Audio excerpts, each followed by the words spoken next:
Alright, I'll go into the street. Alright, I'll go into the street.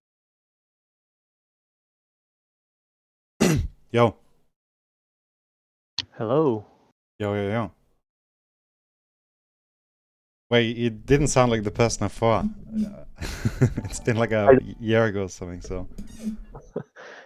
Maybe my voice changed, I don't know. Maybe. How you doing? Pretty good. A bit tired, but you know. It is what it is. Yeah, working day. Ready to win LP. So you said we had a coaching session 1 year ago. And just to summarize everything, the major problems you had were just greedy. I think you were farming a lot and not really contesting fights or helping with dragons, etc. Yeah, and you just had a lot of money in your inventory when fights were happening. And like, how do you feel that is now? Because you had like a year break. So like, when you're playing now, how do you feel it is? Like, what do you feel like you're? I feel it improved all the macro thing around dragons. Being ready for fights, not having too much money before fights.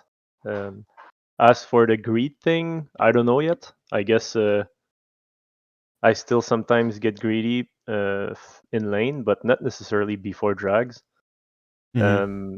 I'm trying to keep flash for important fights as well, but it's still sometimes just a reflex to press F to escape or press F to finish the last auto you need. So Yeah. I'm not saying I do this all the time, but for the dragon part, I think I improved.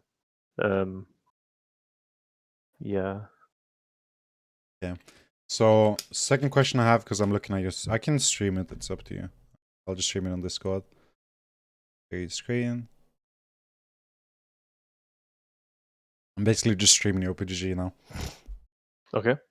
Because I just want to ask you, because I see you go AP some games, and then you go 98 tech some games, and then I'm not sure if you play full crit some games as well.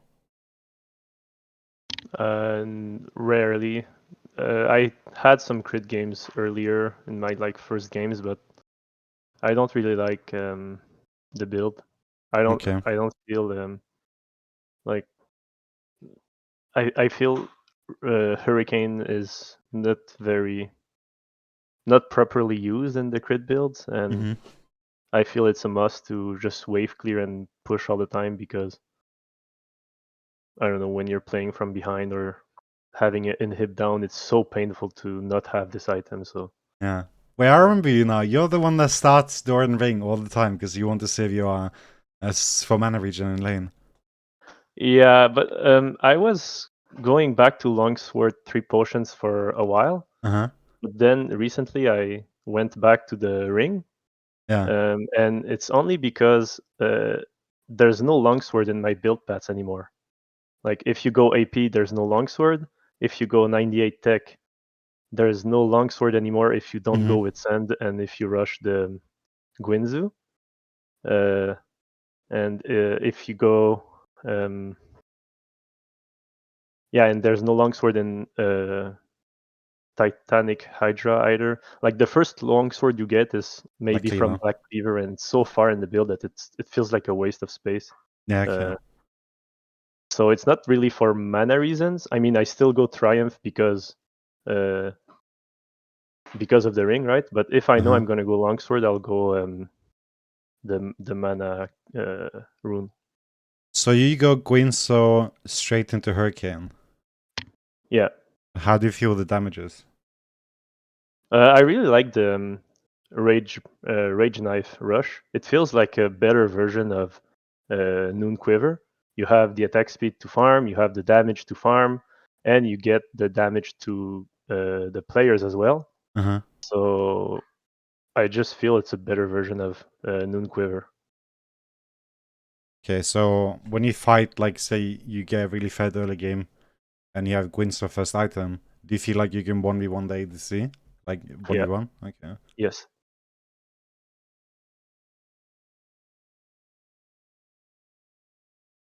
Also, I'm gonna ask again. Why do you go AP sometimes and why do you go AD? I didn't fully. Team comp usually. Okay. If we only have one AP, I like to go AP build.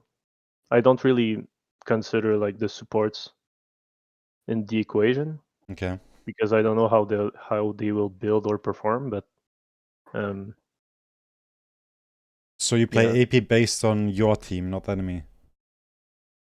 Sometimes enemy too. If I see like lots of tanks, I go AP. Sometimes it's like a autopiloting mistakes.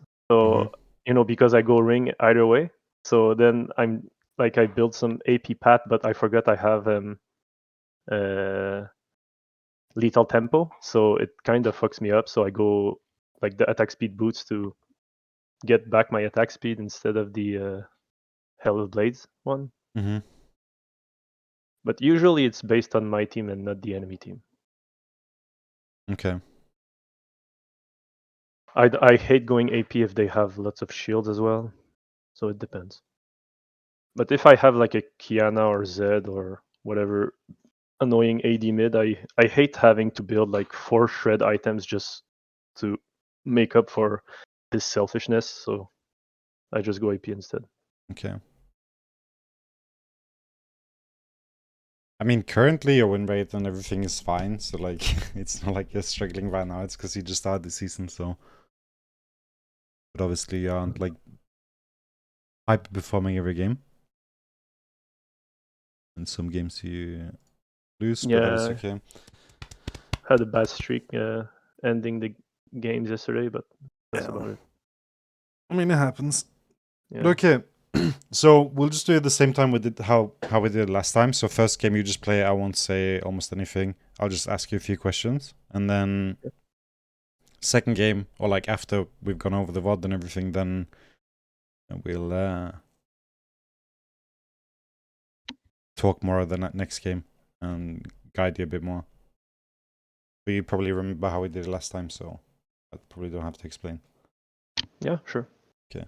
So basically we VOD review both of them, but you'll like pilot me in second game kind of. yeah.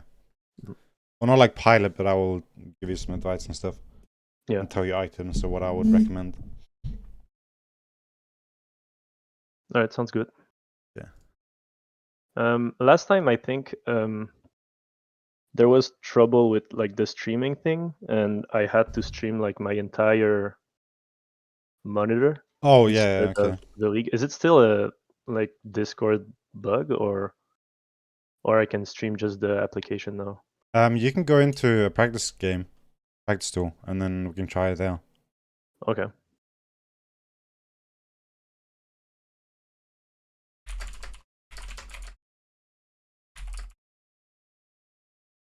I also got like maybe 7 days left on my Discord Nitro free trial. So it Yeah. might help with the FPS and stuff. But Oh I don't know. yeah. We'll see.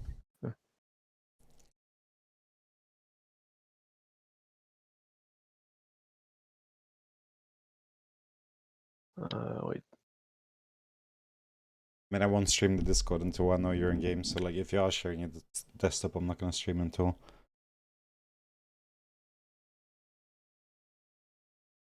we are in game.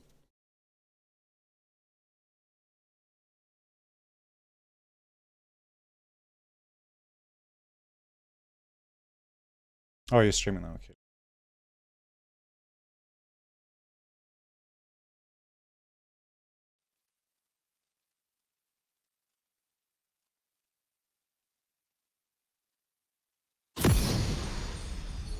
Okay, there is sound.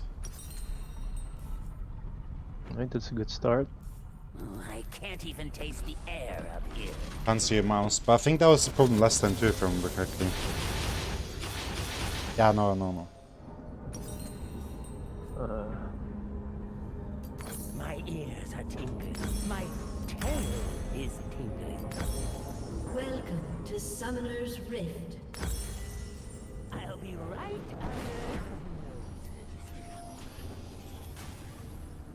But it should be 30 fine seconds if I until don't see minions mouse anyway. spawn. Yeah, I mean everything seems fine. Quality doesn't Alright. really matter.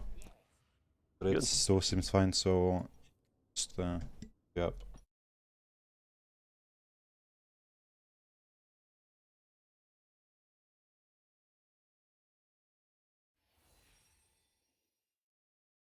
And just another question while we're playing, do you feel like there's any like what champion they're banning up now?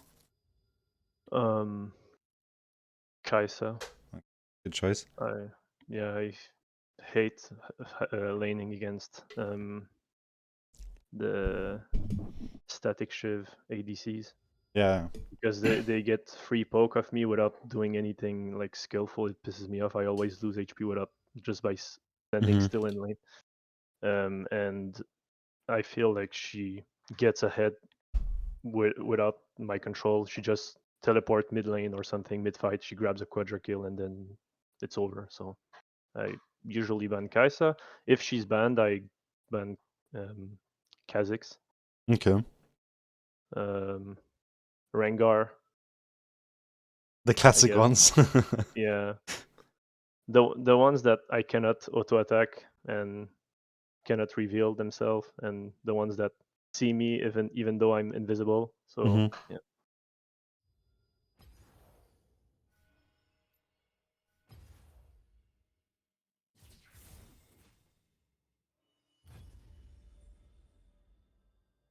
Captain Jack. Now why did you choose that one?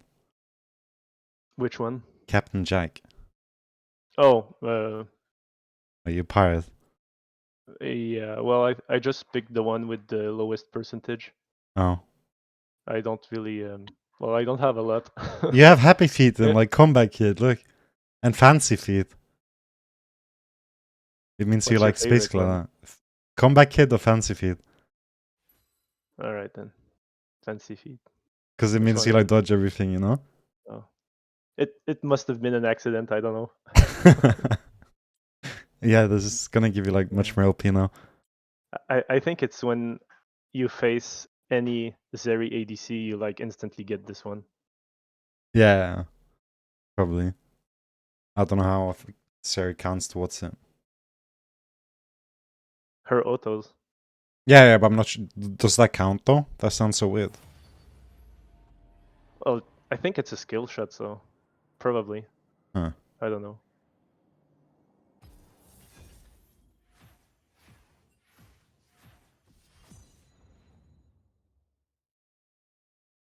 That seems broken.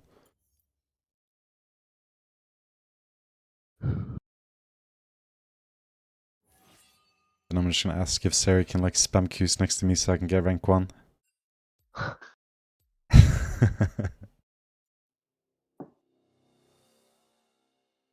And how do you, now that you've had a long break, how do you feel your mentalist? Do you get tilted, angry, or do you find yourself able to beat chill? Well, the break was just a change of pace, I guess. I moved to play like MMOs Okay. stuff. So Which ones? terms, Black Desert Online. Ah, damn. Yeah. Kaiser. Yeah. Yeah. What class did you play? Ranger. That's one of the new ones, right? No, it's the oldest. One of the oldest class. What? Yeah, like the female archer. One of the oldest. Yeah. A Hmm. more recent one was the male archer, I guess. But I don't remember. I played Kuno. But it's been like 3-4 years maybe. yeah. I It's a reached fun the game point though. where It's a fun game, but so much grinding. yeah. Well, I went back mostly for the 3v3 arena, Arena of Solaire. Okay. It was very nice because it's not like gear based. It was just like skill expression. Of course, there was like shit tier classes as ranger, but like the leaderboard was made by the leaderboard was class wise, so it was you could still like climb between your fellow rangers and stuff. So yeah, I stream during this was time fun. a lot. But I also try and stream during the day. Okay. Show me your runes quick.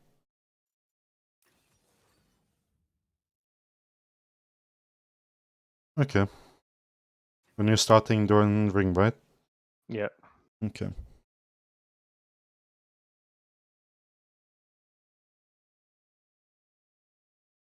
Do you ever play PTA or is it only lethal tempo? I never tried PTA. I don't Okay. know if it's good.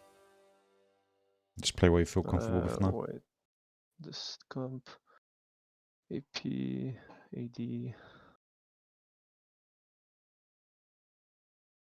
Well, I think this one is gonna be a longsword game because of like the Mundo. I'll go Blade of the Rune King this one. Yeah. Are you still going 98 tech or are you going crit? I'll rush Blade of the Rune King, so probably crit. Okay, changing it up. Yeah, it's an exception because I had a bad game against unkillable top laners. Okay. Like Mundo or Cyan, it feels bad to like the AoE from Hydra is not high enough, I feel.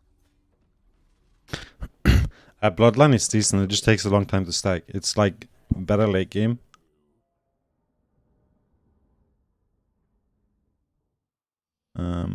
But it's a weird one. Like it's viable, but I don't know. If you go Bork, I don't think it's needed. But other than that, if you don't go Bork and you rush Kraken or something, then it's okay, I guess. 30 seconds until minions spawn.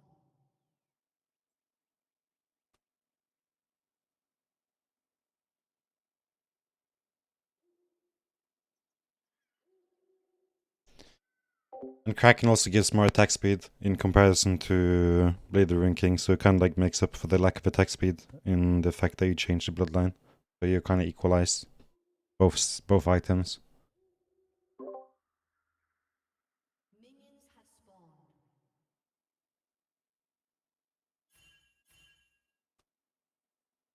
Looks like a remake.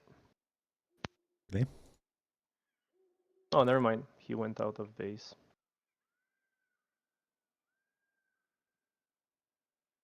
Who let all these plants survive? He's late, too bad. Yeah, first game I will almost say nothing. I will only spectate and watch and then study his gameplay so I can find, because I don't want to like influence his decisions in this game. I want him to play natural. So I can like get a better understanding of like how he plays and then comment on it later. As opposed to like saying stuff now. Because then it's so natural. Are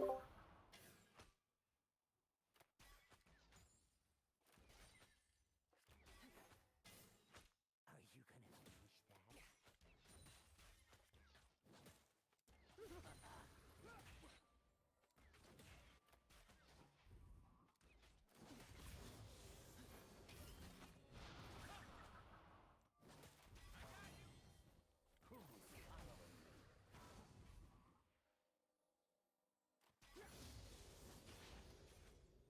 And then I just write down general things on the timers. It doesn't necessarily have to be everything I mean. I just have to put down the timer so I can look back at it later and then explain further. Age like a fine ale.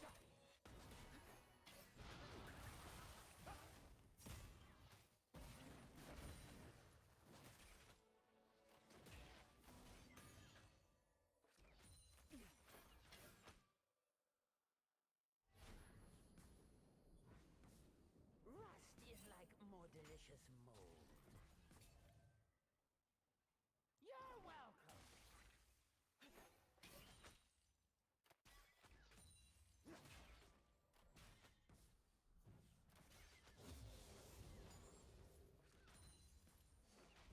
No touching.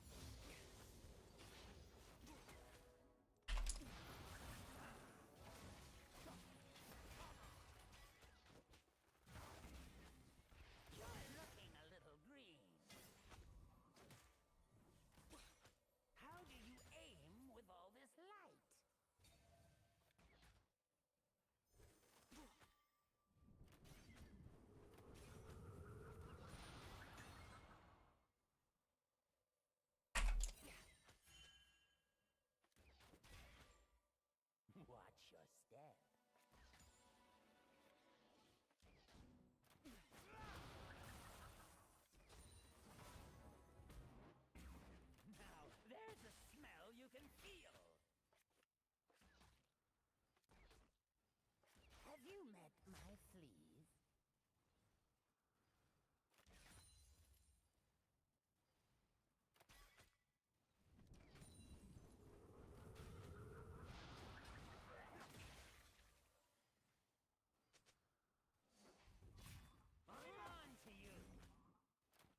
Nice.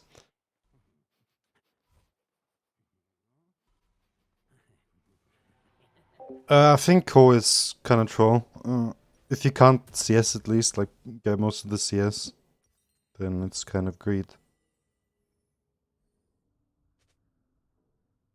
You want to be able to utilize it, and like if you're getting punished, The lane then... is so boring with Janna. Yeah. Yeah. Not a lot going on. But it's good layout though for Rakan if she tries to engage on you. Yeah.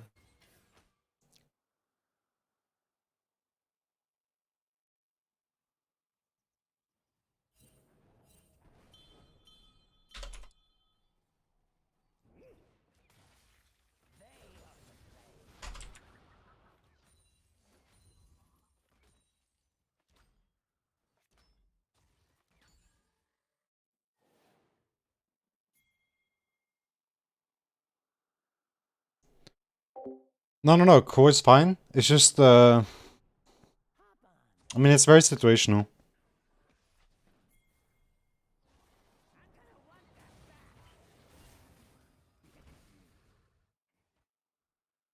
But I do think in most situations it's better to just practice like regular things, like just going along sword and rushing Borg. Because you will get your spike faster than if you go core, as an example.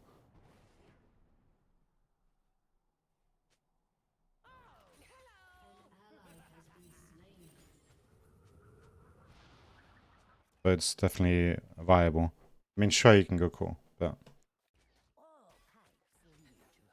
it's just like this small thing that just kind of overcomplicates things a lot.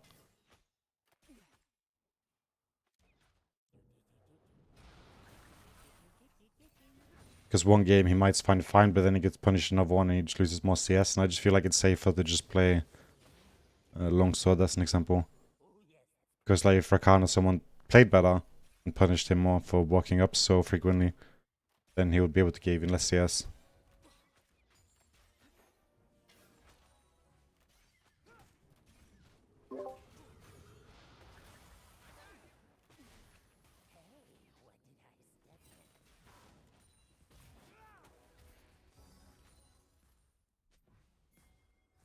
But it's just not, it's not bad though. Just make that clear.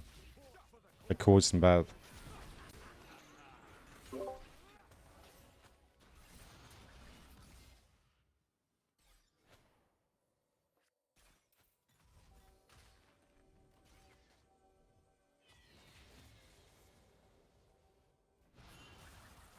They're planning something. I know it. I'll be right under their noses. I was hiding.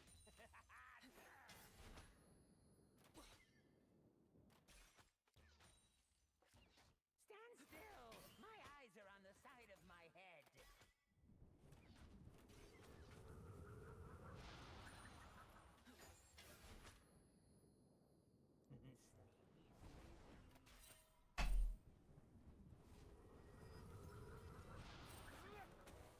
Who let all these plans? That sucks.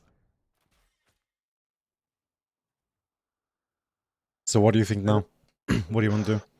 I want to buy just to have mana, because I cannot do anything anymore in lane. They zone me out, so might as well just have mana. Try to roam if they keep holding up. A little stench and it'll be perfect. But yeah, they'll end up pushing, so Mm-hmm. like this might be a chance to win a 2v2 since I have items they don't. Mm-hmm.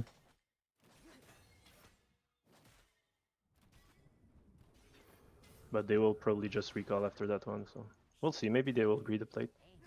Maybe. Nah, never mind.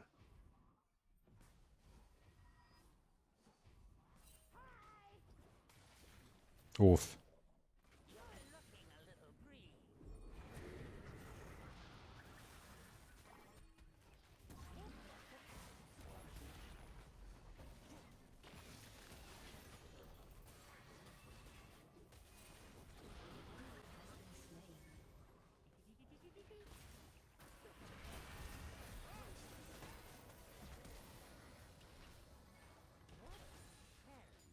Yeah. An enemy has been slain.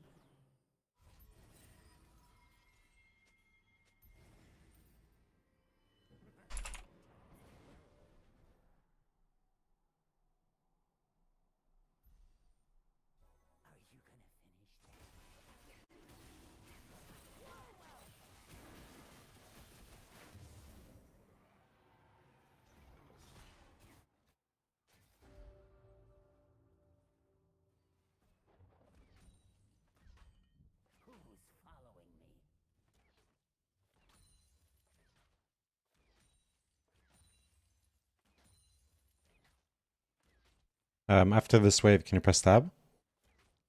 And just hold it for like 2 seconds. Yeah. Okay.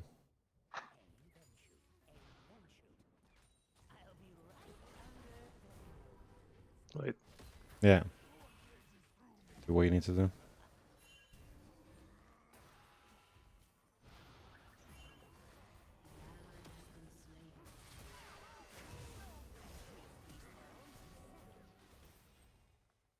Damn. That guy means business. I don't know why Janna is staying though.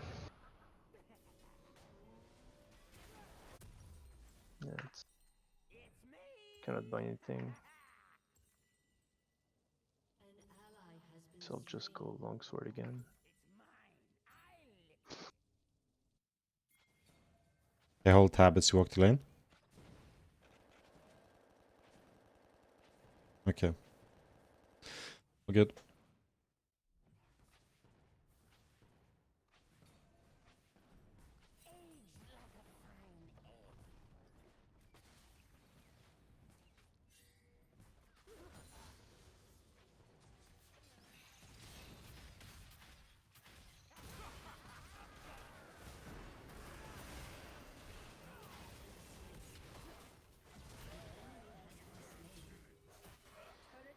Imagine if Poison got that, would have been so good.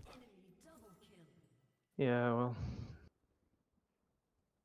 It does 2 true damage per second. Rust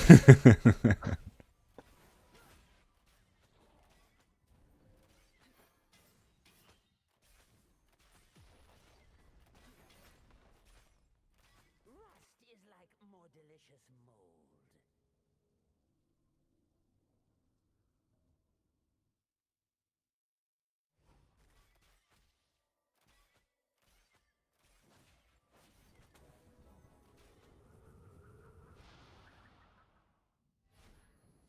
Watch your step. Now, there's a smell you can feel.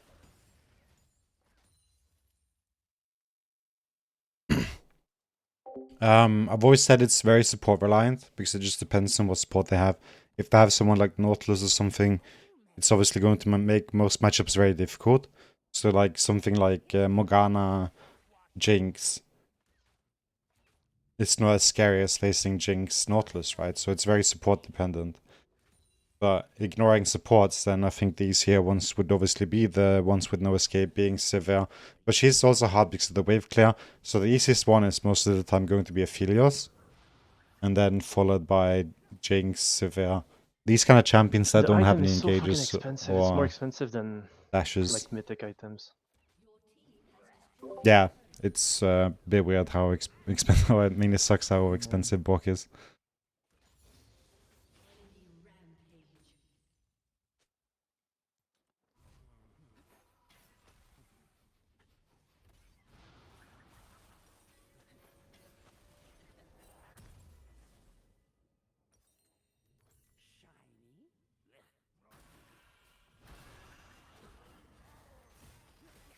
Yeah, I think the biggest counter for Aphelios is probably Twitch. I don't think he wins almost any of the match or like any at any point in the game. Aphelios is most of the time very free, unless it's a support champion that imbalances that. Say if the Aphelios has maybe Lulu or like a hard engaged champion like Vel or something, and the Twitch has someone that is not as good versus that kind of support and ADC. But if again Twitch has Rel and Aphelios has someone like, I don't know, let's just say Nautilus, then I do think Twitch would win.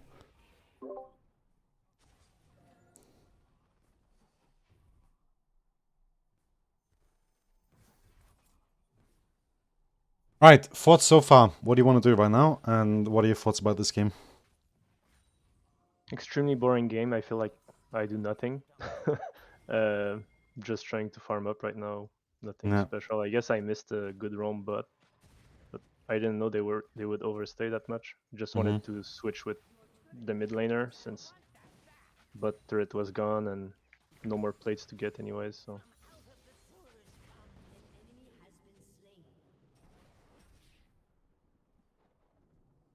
So since your tower was gone, you wanted to swap with Seraph. Yeah, I wanted to switch with mid. Okay.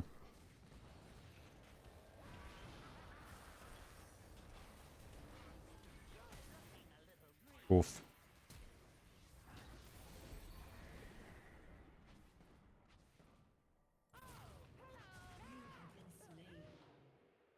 You have slain an enemy. An enemy is dominating.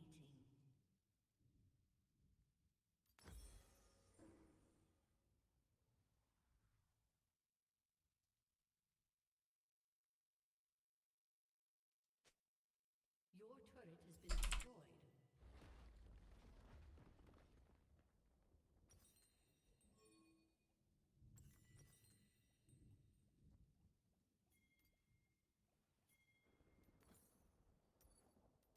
Shiny, not for long.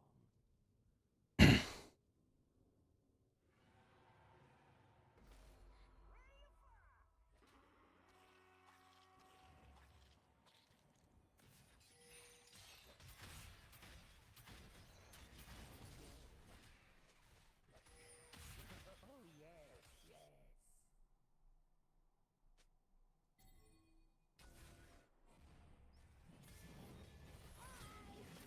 Yeah. I won't play the Rune King Kraken play the Rune King in one of my recent videos on YouTube. With PTA, but I was playing Twitch jungle.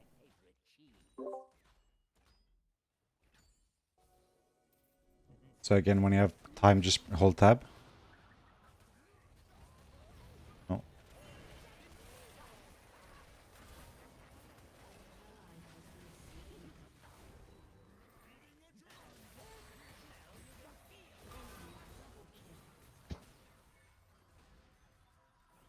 Nice. Okay, hold tab now. Wait.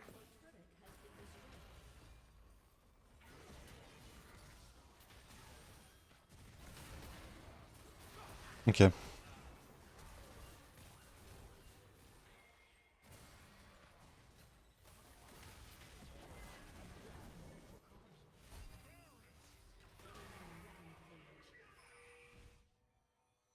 They are the plague.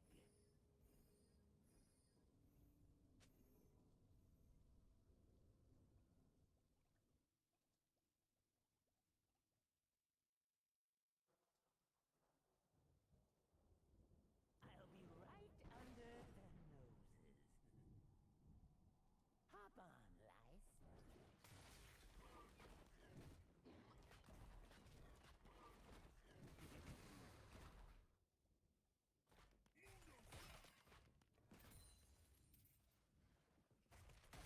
Here's something that won't wash off.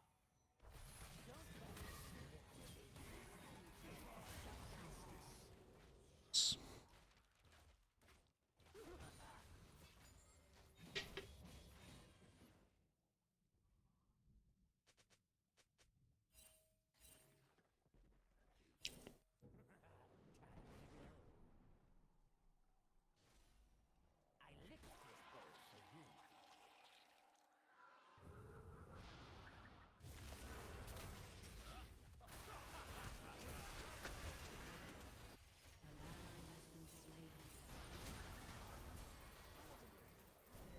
Your team has destroyed a turret. An enemy has been slain.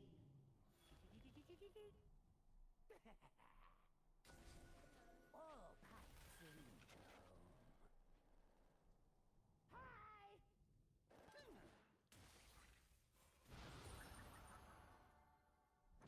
Your team has destroyed a turret. Did you see it? Go out. Oh, yes, that's perfect. Yes.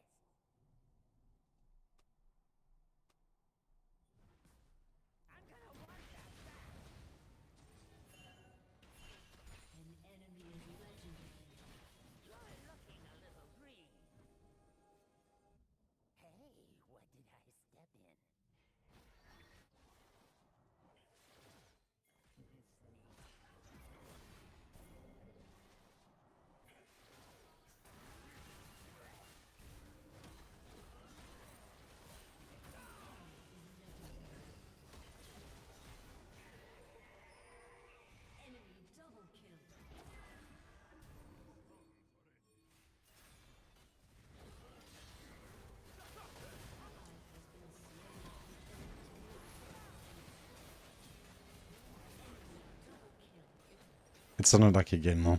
It's very, like, sad, but just what it is. But how would you say you feel now? Do you feel like tilted or just like very bored? Very bored. Okay. I didn't get any lead in lane. Farmed under turret all game. Silas ganked at like level 8 when it was over. Mm-hmm. I'm under leveled by like 3 levels everywhere. Mm-hmm. I'm just a cannon minion right now, so. It's okay though. Like no mythic at when the game is over, it feels horrible. Yeah.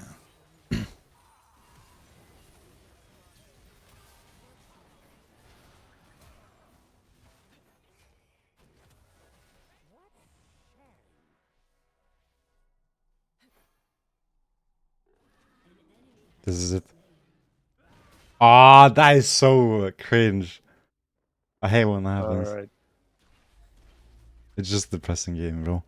Yeah. Okay. I do be like that sometimes. Oh well. Of course. It's okay. Man, I had this one game the other day where I just went like 110. I just went mid lane to farm and they just jumped me and I died instantly. Like every time. Like every time I walk the CS, it's just dead. Yeah. It just sucks. Press tab again, no? Do you tend, because I see that you haven't pressed tab this game until I pressed like asked you to, but do you do it usually or I do it in lane phase, most likely to like follow the CS lead, see if they will come back with better items. Mhm. When I try to fight, I compare the items to see if it's winnable. But Mhm. like this lane, I did nothing. I was just under turret. I knew I wasn't going to fight. So Yeah. as you said, kind of just bored. Yeah. It's on NA.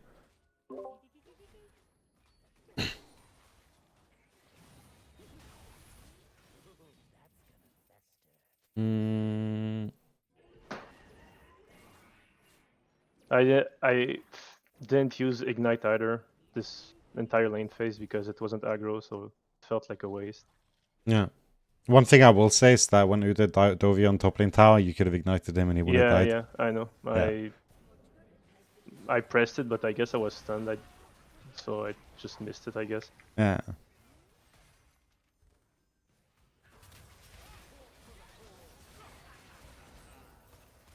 I don't want you to feel worse than you are currently feeling because this is a very cringe game.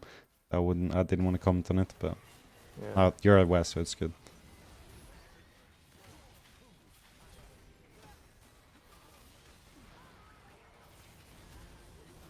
Okay. Rip.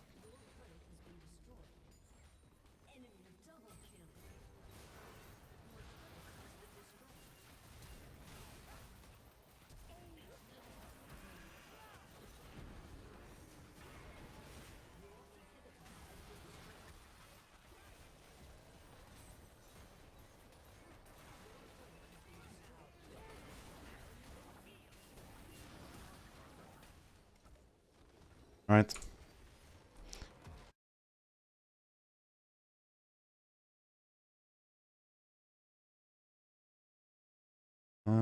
Let's see. Now I'm gonna check something. What I wrote last time in Discord. I want to see if I wrote the same thing then. Nice kill, good. Maybe. Oh yeah. No, we went over this last time too, actually. Okay. No, it's good then. So I'm gonna just 1 second. I'll just explain. We've had coaching session before. Alright, go ahead. Like a year ago. I have my wireless headset, so I'll just go grab some water, but I'm still hearing you, so you can go ahead. Okay. I just wanted to say that me and you have had a coaching session like a year ago. And Yeah. see if I can show this without doing anything. So I'm gonna post the things I wrote down this game. So whenever I do coaching, I make a Discord server and I post everything. And last time we had a coaching session, one of the things I wrote down was 4 minutes, you did a nice kill, you could have done a bit different. Need to remember Shaco's bot lane. And on 6 minutes here, I wrote moving. And then I linked you a video which explains stop moving in lane, it's noob. Yeah. And the biggest mistake or like issue that I saw in your lane, and the thing I would recommend you to work the most on based off this game, is that you move too much. So as an example, when you're permanently on the tower, you are moving and standing so close to like the wave, but I'll show you in the VOD review, of course. But you are like permanently moving back and forth. And the thing I would recommend everyone to practice, and you'll see how I play do this, is you just press the S key and you just stand completely still. You don't have to do any unnecessary movements. You don't have to walk back and forth because at some points in this lane, you walked like up to take a CS when you didn't have to, and then Vayne auto-attacked you. It's like you lost like HP constantly because of this. And also you put yourself in a position where Rakan could W you, whereas you didn't have to put yourself in those positions at all. So that was like the biggest thing that I kind of saw during the entire game. I was doing some like S pressing, but not enough, I think, especially early in the lane phase. Yeah. I agree. Yeah. And I think your recalls were fine, especially in these kind of lanes. Not over forcing or like forcing anything, especially when you're behind and just trying to wait for the right moment is the best play. Obviously, that moment never happened, but the fact that when they recalled, you shoved the wave instantly into the tower. Although I didn't get the push completely because there was a wave coming again. But you didn't great for that wave, and you played safe. I feel you played okay there, given the state of everything. So all of those things were good. I think your recalls were pretty decent. I'm not going to comment on that, actually, because I think overall that was pretty good most of this game here. The only other thing we're going to go over here is just your ward, the first one you did, and then you've written some other options so you can go. Oh, you mean the first ward on the side bush? Yeah.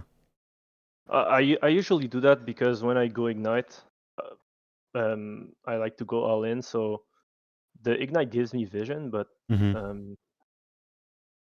like it's not always the case. Sometimes I ignite early or whatever. So I know like lots of the kills or fights ends up in one of those bushes. So I usually, and it's like same for the supports who like engage or whatever. I can see where they are coming from. So No, you're against the Rakans, so putting wards in bushes yeah. are good because you prevent them from sitting in them and then just jumping on you with W. So having vision over them is good. Just like a Nautilus in a bush with no vision is very bad because you never know like where exactly he's standing and you need to respect the hook. So like warding that bush is good, but like you warded it too early. That was the problem.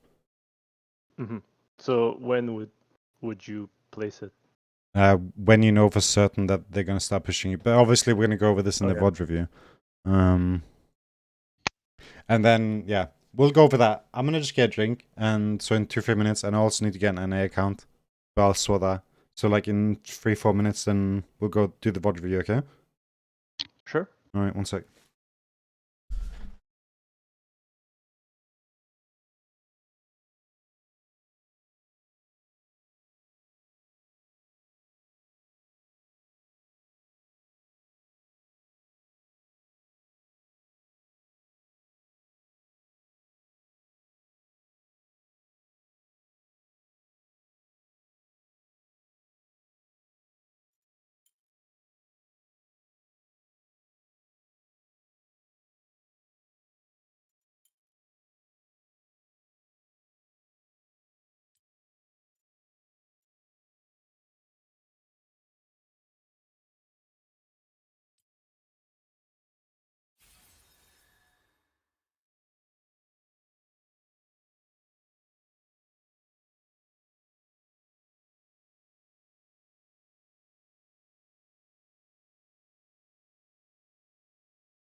Right.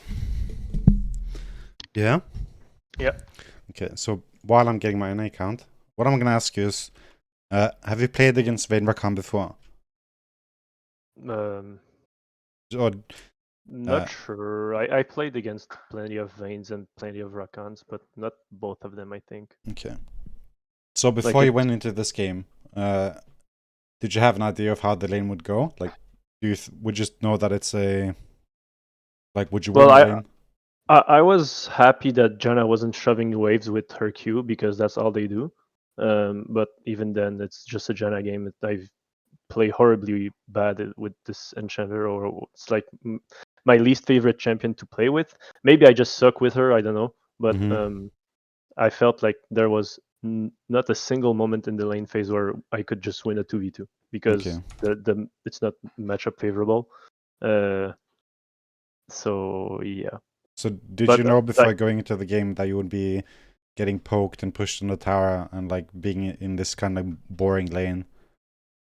No, I was focusing on like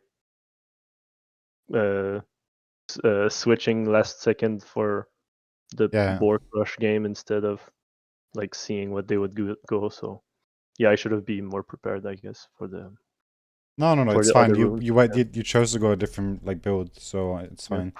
Just the thing I wanted to, on my entire point here is, most of the time, especially in your situation, you kind of want to like standardize things. You don't want to overcomplicate things or make it like more difficult than it has to be.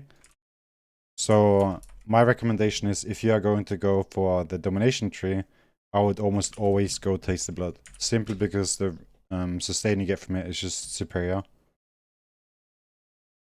as to anything But else. yeah, and we were doing some trades, like one autos each, I guess. Mm-hmm. So it would have been fine. Yeah, true. So instead of like the eye collector, or I don't know how it's called, the Yeah. other one. Yeah.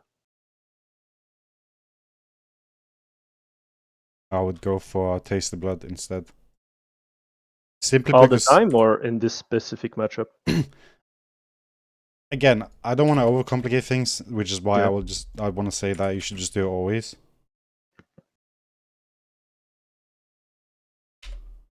Okay. Huh.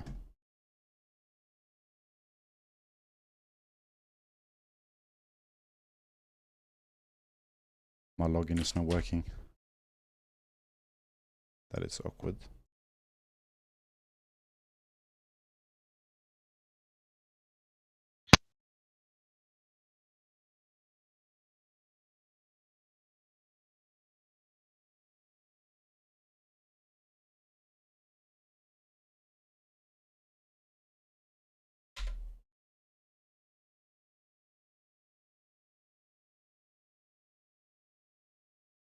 We try again.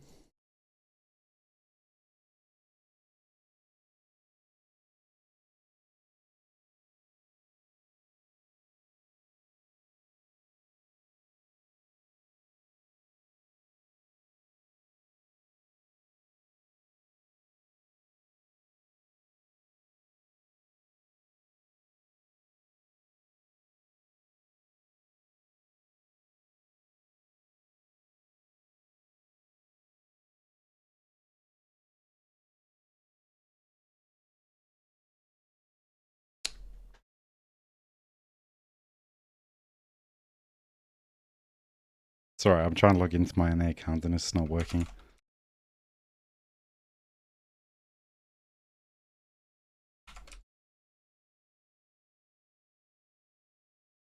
think I've been scammed.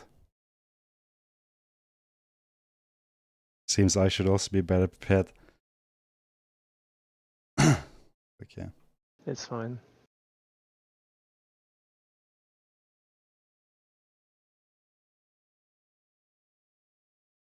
So you have NA accounts? Yeah, I have everything. And obviously, if you were on Europe server, I would be able to cheer with you, so we could play in lane and I could like show how to do things better. Yeah. But since you're an NA, I think it would be grief if I play on high ping. because I usually get extraordinarily hyping on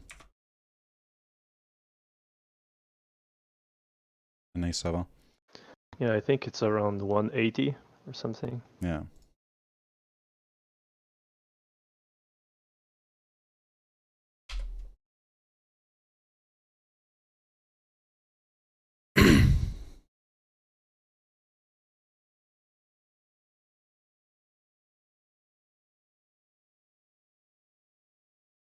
Okay.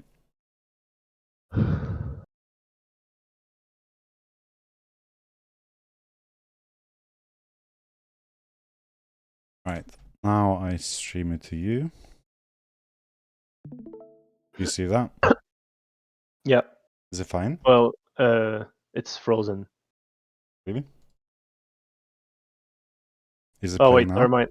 never mind. Wait, I was watching like on Twitch TV, but no, it's Oh, fine. okay. Yeah. I'm streaming this with you.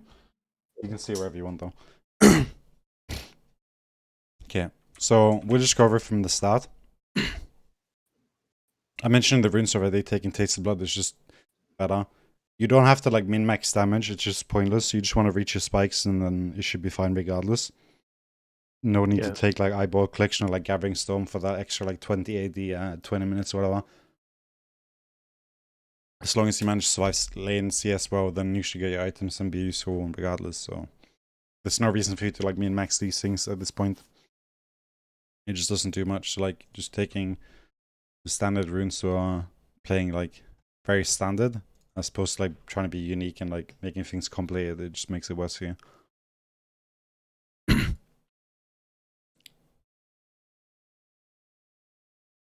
So, okay, so here's my point. You warded at this point, right? Yeah. And like, as an example, if you want, you could like contest this wave more. It's like at this point, like... Yeah, but you see, like at this point, I already knew like I wouldn't win the level 2 race because Janna was so late because she decided to leash a guy who started his like red buff at 135. Yeah. So at this point already, I knew it was just gonna be like just wait under tower. I guess I could have pushed it, but I don't know. It felt like I would just get poked too much. What do you think about that? Like the leash thing was cringe. I hate it. I hate people who leash for too long. Yeah. No, I mean, giving lane is fine, but like now the ward has already lasted close to 20 seconds. So like as an example, if you would have done the ward like at this point when you realize that it's actually going to happen, like now, and used it now, you would have had 20 seconds longer like vision here. It's the same thing as like you buy a pink ward, right? And you place it here, and then you recall. Then they just go take the ward for free and it just disappears. Like you need to put down stuff when it's actually like going to do something, as opposed to like for no reason. It's like, say if you have a pink, you're getting pushed into the tower, and you put the pink here, like then there's nothing stopping them from just taking the pink and then just going back to lane, because you can't defend it, you can't contest it, like it doesn't do anything. Like sure, it might stop, like prevent you from getting dove or something, but most of the times, unless you can actually defend the pink ward, then I wouldn't put it down. Or like unless like they're not going to be able to take it. As an example, you're pushing, then it's going to be very awkward for them to go from their tower to take the pink. So just like small things like this. So like as an example, this ward should have gone down now, so it lasts 20 seconds longer. Okay, so still at level 1, but a bit later. Yeah, you want to, because if you would have started pushing this wave and you had the ward here, it's like what happens when he's standing here and Rakan's in this bush? Then you have no ward anymore. It's like you kind of want to do these things like more reactive depending on what's going on. And do you think it's thinking too far about not wanting them to know there's a ward? Like warding early means that they don't know it's warded? No, it doesn't because matter. if I would ward there, they would like see it's warded. So I mean, in this situation, it's almost better if they know it's warded as opposed to not knowing it's warded. Because if they think it, or they know it's warded, they're gonna play like different. If they're like trying to be like big brain, then Rakan's suddenly gonna like be in this bush maybe or something. But when you're standing here and she's standing in or he's standing in this bush, that's just better for you. Mm-hmm. Because then he's further away. So like it really doesn't matter if they know it's warded or not. And even now they do know because as you can see they pinged it. Yeah. So that's just that ward. But then in general now, my main point and the thing I want you to practice on the most from this like just this coaching in general is probably the same thing as I mentioned last time. Just stop moving so much. Because the most important thing in game most of the time is like paying attention to the enemy. And when you're moving so much, you're spending a lot of time just focusing on yourself, like moving. So you get like, say your brain has like 100% brain power. Like now you may be spending like 30% of your brain power on like moving, and then you have 70% left, right? So like then 35% of that is going to be spent on paying attention on this, and then the rest of the 35 is going to be spent on like watching Vayne and Rakan. Whereas if you just stand still, you can use 50% of your brain power, as an example, just to make it like understood, on watching the CS, and like just you can be more focused on the CS and the enemy. And like there's only one thing you need to be careful of here. It's just Rakan W, and like potentially like Vayne walking up to auto attack you. It's like as an example here now. The closest minion, or like the only minion you actually need to hit here, unless you want to hit them, is this minion straight in front of you. But like now, if you were standing still, as an example, you would see that Vayne's walking up to you. And now what happens? You get like 3 auto attacks in a row here for no reason. And you end up losing like 150 HP or something. Or 2 auto attacks. But then again, now you're in a good position. So like as an example, just here, press S, stand completely still. All you have to worry about is like if Rakan walks out of the bush, you know she's gonna be in range to W you. So then what do? You just walk back. Right? It's like this constant movement. You're gonna see like throughout the lane that you're just gonna get like auto attacked over and over again because you walk too far forward. Like now the wave is pushing here, and you still like walk up into them. You get caught by the W. Like these things would have. Oh, you didn't get caught, but still you end up losing so much HP. Like before you took damage this time, you were almost full HP, but now you're like under 50% for no reason. Yeah. Right. And like this is just completely unnecessary. Like you didn't auto attack them. You didn't need to be in this position. You just have to relax. Just like play calm, press S, stand still, and just react to what they're doing. Like they're the dominant ones. Like they're the ones ahead, right? So you need to react. You can't like just walk up and just play accordingly. So do you think here I should have like stand still with S, or just sit under turret since we already know they're gonna hit level 2? I mean, you can stand still as long as you don't stand close enough for Rakan to W. If Rakan walks forward, you walk backwards. You're submissive here. They're the dominant ones. You're the submissive one. If they want you to walk away, meaning if they walk towards you, they want you to walk away. So you need to submit. You need to just be like, yes, my lord, I will walk away as you wish. Like they're in control right now, right? Mhm. It's like you just need to submit and just do as they want until you can do something. And then because you're the submissive one here, like at one point you will have the chance to like just surprise them and be like, I'm not submissive, you know? Like you just leap out and like they're like, do as I say, and you're like, no, and you just jump at them and you just like completely fist them. It's like you just need to play it like they want you to play it until you don't have to do that anymore. It's like was it like Django Unchained or something, that movie where that guy like suddenly like just breaks free and just like unleashes, you know? I don't remember exactly the movie. So just be submissive, just do as they want. They don't want you to take the CS, like they're zoning you. It's fine. Like Rakan right now, standing here, you could stand still technically. She walks towards you here, or he, and then Rakan says go away. So then you should say, okay, I'm going away. But now you're like, nope, I'm the dominant one. But then they're like, no, you're not. And then they slap you for like 200 HP again. Yeah, but I walked forward to hit the minion, not to hit them. So we had different objectives. They just wanted to like Yeah, but punish even me then, you have your for W, right? farming. So then you just throw your Yeah, W instead. And just yeah. farm with E. Because you took W second, so that is the purpose of that. Mhm. If you take Q second, your point is to like go stealth, just sit in the minions and just leech XP. If you go W, just like just pick off this CS while they're pushing you in. You're not in a position to fight right now. Unless you get ganked by the Silas. It's like your main objective then is just stay healthy and just don't lose too much HP. So if eventually Silas does come, or maybe Uda comes to something, or you have an opportunity to fight, you have the HP to fight.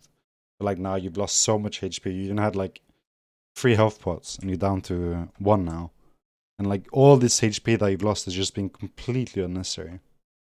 Unless you disagree. No, I agree. I agree. Yeah. So just again, like walking up here, there's no point. Like Janna inting, like this is good. I want to say, like you help Janna here. Like she gets tagged, that's good. But the second they stop attacking Janna and go on you just need to walk back. What you're doing. So this is good. I would have walked away further. But like if they're on Janna, you obviously want to peel a bit by like attacking when you have the opportunity because she's inting. But again, I would combine this with like pinging her back. And if she keeps doing this, then you just say stay behind tower, like play safe or something. If she doesn't listen, then you just have an inting spot, and that does happen sometimes. Mm-hmm. But like again, just this here, just stand still. Like you could just stand still now, watch the wave, see what they're doing, and you can attack this if you want. But like ideally in this position, you do want to be on the tower and just CSing. It's like here, it's fine how you're playing, but again, you don't have to move this much. Like now, Vayner attacks you for free again. It's like I would just play it slower. Just calm down. Just relax. Press S, stand still. But I agree with the S thing and like the fact I move too much, but like the whole minion thing, right? Last sitting and stuff. Would you just like give up half of the CS because yeah, I misposition like most of the time, so they get free auto attacks. But most of the auto attacks they get on me is while my auto attack is directed at a last hit, and like that's my question, I guess. So would you just give up the farm at this point, or like just WE? Yeah, all the WE. minions and just wait? Okay. Like in most of these cases, besides maybe the cannon or like some of these minions, you could just WE it. Especially in the early phase before you lost all your HP. You could just WE it. Like you might like they're not hard shoving, but they're like slow pushing towards you, or like medium pushing, because they're not like slow pushing, but they are kind of pushing towards you. But I do think that if you were to stand still and just look at their positions and put yourself accordingly, that you would still be able to auto-attack most of these minions that you were auto-attacking, but without getting attacked back. Just because you would be in like a better position while you're taking the CS. Because a lot of the CS you took, you were like way closer to the minion than you needed to be. Like your auto-attack range is bigger than where you attack the minion from. Like you were too close, like so much, like all the time almost. So this is the only thing I want to take away from the lane. Other than that, as I said, it's just going to be this over and over again. But then at 7 minutes here, you do something which is really good. You see them recoil, and then you don't greed. Potentially could have done a recall here, and just no wasted time. Yeah, I should have looked at Xerath mana. Like he was almost out of mana, and I guess Corki had a escape. It was not very a nice mid matchup. I guess yeah, I wasted time through the waiver. I like to roam after I push because like greeting plates is, I feel it's reserved for when you make an actual kill or something. But yeah.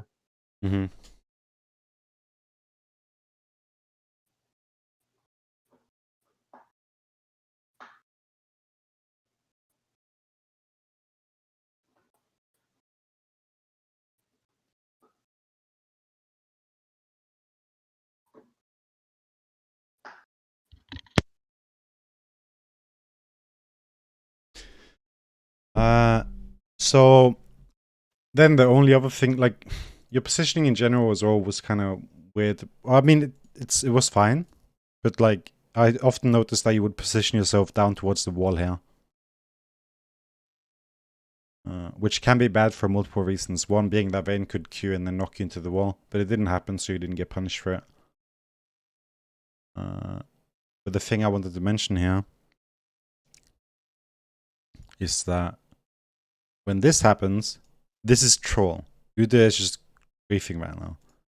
Like, they want to reset. You clear the entire wave. This Herald will do almost nothing, and you kill it. It's like after this, you should just be like, lol. Like, Lamau. Like, what the fuck? Like, XD, you know? Like, this doesn't do anything. You take this. There's 3 people here. Like, you're not gonna fight it. Just, like, chill. Like, even more now. Go behind the tower. Like, don't fight them. Like, this here. Like, just sit behind the tower. Alternatively, you can use your ultimate to clear the wave. But, like, you never want to, like, walk up behind it, like, here, especially. Like, potentially you want to be, like, here. Like, not under into the wall. Because the reasons we know. Like, Vayne, Condemn, Rakan, W. But, like, ideally, after this happens, you, again, just want to chill. See what happens, and then react. Like, if you want to play it safe, just pop your ultimate now. Just start killing the wave instantly. And just kill this play entirely. Because this should never have worked. This is an illegal play. Like, they shouldn't be able to get this, like, clean setup on you here. And you wouldn't have had to use your flash, because you would stand here. Janna would just ult them all away, and everything would be completely fine. Like, this was, like, an illegal play. Like, this play should never work. Like, this shouldn't have happened. And it kind of worked since I wasted everything. Yeah. It's like the only thing you could have like potentially used there is just your ultimate to clear the wave.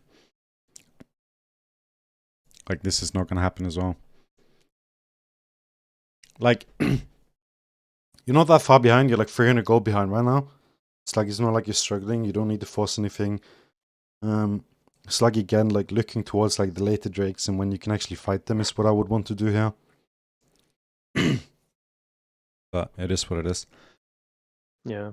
And then now, the second most important part of this game here, the takeaway, is just understanding how to or where to go.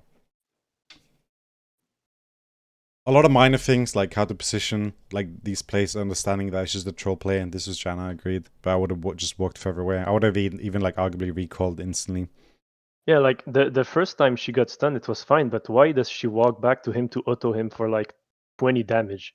Mm-hmm. Why now he wasted flash? Like, it was tilted me. Like, just walk away. But yeah, I should have pinged him. Like there. Drake died at like at this point here, and then this happens like almost a minute later. It's like I would have just recalled like after here. It's like almost 2 minutes earlier I would have recalled. Like by after this here. Like just let them do what they want. Alternatively, if you do have vision and know they're on Drake, you could push this wave here if you're able to, and then like recall. But like overstaying or like these things there is just like greedy and stupid. I mean, it's not even greedy because you're not being greedy. It's just stupid. Janna even recalls, comes back, so I don't know. She didn't necessarily have to recall, but she didn't have to walk up either. But it's just like a stupid play. So you would have warded like the river bush and just push instead of warding the drag. So I walk like on the dragon wall pit, ward, and then walk back to lane, push the minions. So how would you have done it differently? You would just recall, yeah? That's what you said earlier. Or ward river bush and like shove the wave? I would have recalled way earlier. Or like just alternatively, if I had vision on dragon, I would have pushed it like faster. I would have like instantly pushed this wave. If you had vision, but you don't really have vision, so it's a risky play still. But like the greediest play you could have done here is like after this happens, like this would be super greedy. Like the greediest play you could do right now is just push this wave here right now. Like push it right now. Like that's the greediest play. The safest play would be to just recall, because both of these waves are just meeting each other in the middle. Like it's not like if your minions were here now, it would be a slow push towards you if the minions are like on this side here, but like they're meeting in the middle, so like nothing's gonna happen over this wave. It's just gonna be like a regular wave, like it's just gonna stay in the middle. No, a lot of Yeah. minions are gonna die. Like you could just reset and you'd be completely fine. And you don't feel bad about like losing the cannon EXP and like you overall. I mean, they would lose it too. Like enemy would lose it too, so it's still even. Mhm. Like it's just an even state. Like you lose as much as they do. Alternatively, you would get recall faster. So like potentially, like if you would have recalled, just say now, display dies, they go to dragon. You recall now. Takes 8 seconds. Okay, we can just use Janna as a indicator. You're in base. They're still on dragon. Takes a bit over like 30 seconds to walk, depending if you have boots or not. It's like in 30 seconds from now, so at 12 minutes, you're going to be at the wave again. Let's just go there. Now, at 12 minutes, you would have been in the lane again. So like you would have been exactly where you are by now, just with full HP. Rakan and them would be here. You could still push his wave. You'd still get the cannon actually as well. You would get exactly what you get. Just you would have had recall full HP. Like you wouldn't have really lost anything at all. But if you wanted to be more greedy again, as an example, as I said, you're just pushing the wave. But like this was the stupidest, like the worst alternative of plays you could have done out of all of them. Mm-hmm. Like you just need to be happy that you didn't die. You lose a dragon, which is unfortunate, but there's nothing you can do about it. You literally just used your flash and ultimate, so like you don't have any power to like contest at all. Nor items or whatever. Yeah, it's level behind, I think. And your jungler was topside, I'm pretty sure too. Like yeah, he's not in position at all. Yeah, he was at chickens. Yeah, it's like he recalled. Like it just wouldn't have happened. So that's just this play in general. I don't feel it's too general though. It's a very specific scenario. So far the biggest one just being in the moving a lot, and the second biggest one, which I'm gonna get to now that we've gone over this one, or I mean this one more minor thing I want to go over too. But all right, so we're just gonna fast forward the game here. I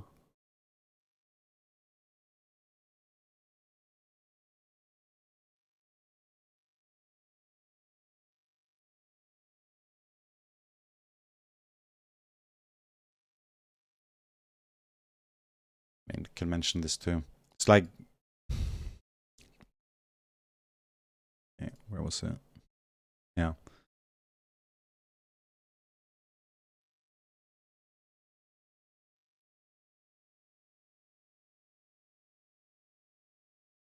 It's fine actually. I'm not gonna go over it.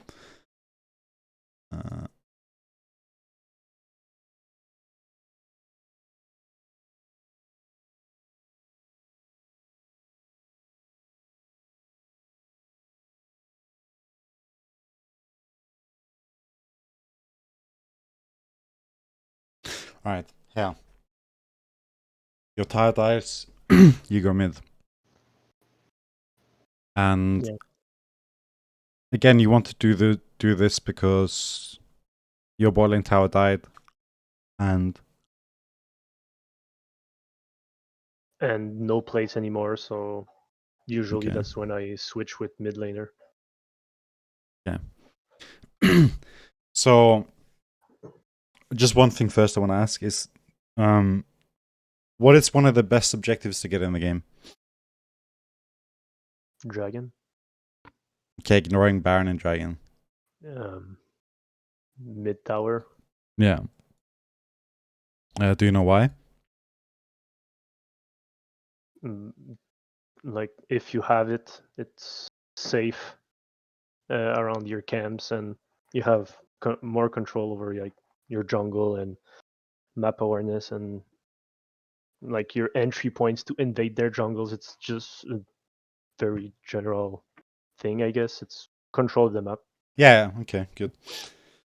That is fine. So like, I'm gonna just emphasize, mid lane tower is really strong because of the things that you mentioned. Basically, it's a point in the middle of the map that just controls like a lot of access points and just gives like a lot more control, just like you said. So mid lane tower is one of the strongest objectives in the entire game for that reason. And losing if you can avoid that, is definitely good. So then the second question comes. Who's the best at farming minions? You or Seraph? Xerath has a way better wave clear. Yeah.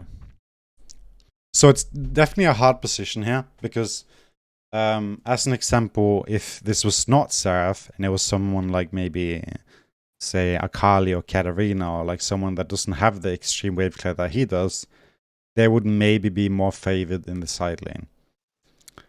But there are two problems here. Well, I mean, there's a few more. And one of them is kind of like a counterpoint to everything that you're trying to achieve here.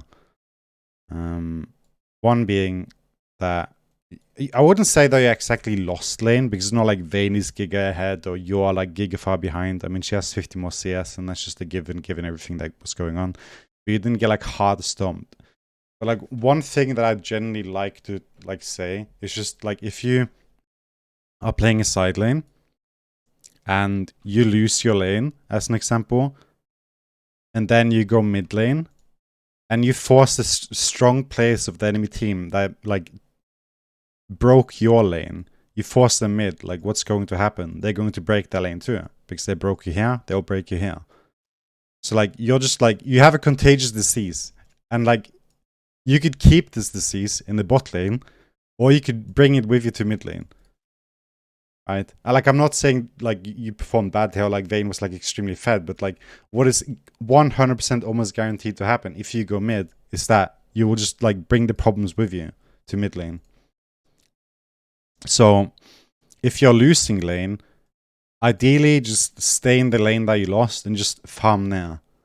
Because like it's just going to happen again. Like when you go mid, the tower is just bound to fall, because like you're just bringing the problems with you. And one, like Rakan, Vayne, like they're going to start roaming, and like these things are maybe going to happen regardless. But given the fact that Seraph is such a strong like laner in the term of like being able to farm, like it's going to be a lot harder for them to break mid with Seraph mid lane. And two, Seraph is a very vulnerable laner. He's not someone like Akali again, or someone that can like escape or be very mobile. It's like it's going to be very hard for him to like shove this lane.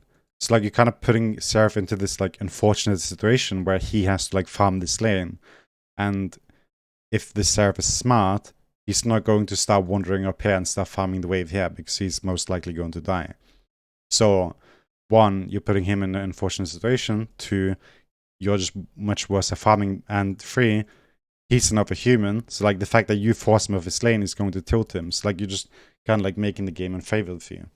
Now, the second part, the good points of why you should just stay bot lane is, what does a tower do?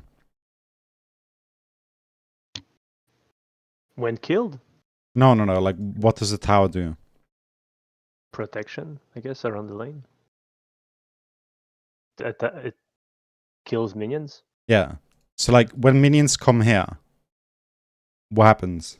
Can they go past this turret? It denies the XP, gold. No. But, like, It's when killed. your minions come here in this lane and they walk up here and they get to Yeah. this tower, can they walk past there, or do they, like, stop here? They stop. Yeah. So, like, when your wave comes all the way here, they stop, they get killed. What happens afterwards? It resets, Yeah. It's like, and it slow pushes back to me, I guess. yeah. So, like, it's called bouncing. Like, Yeah. so the closer a tower is, the faster it'll bounce back.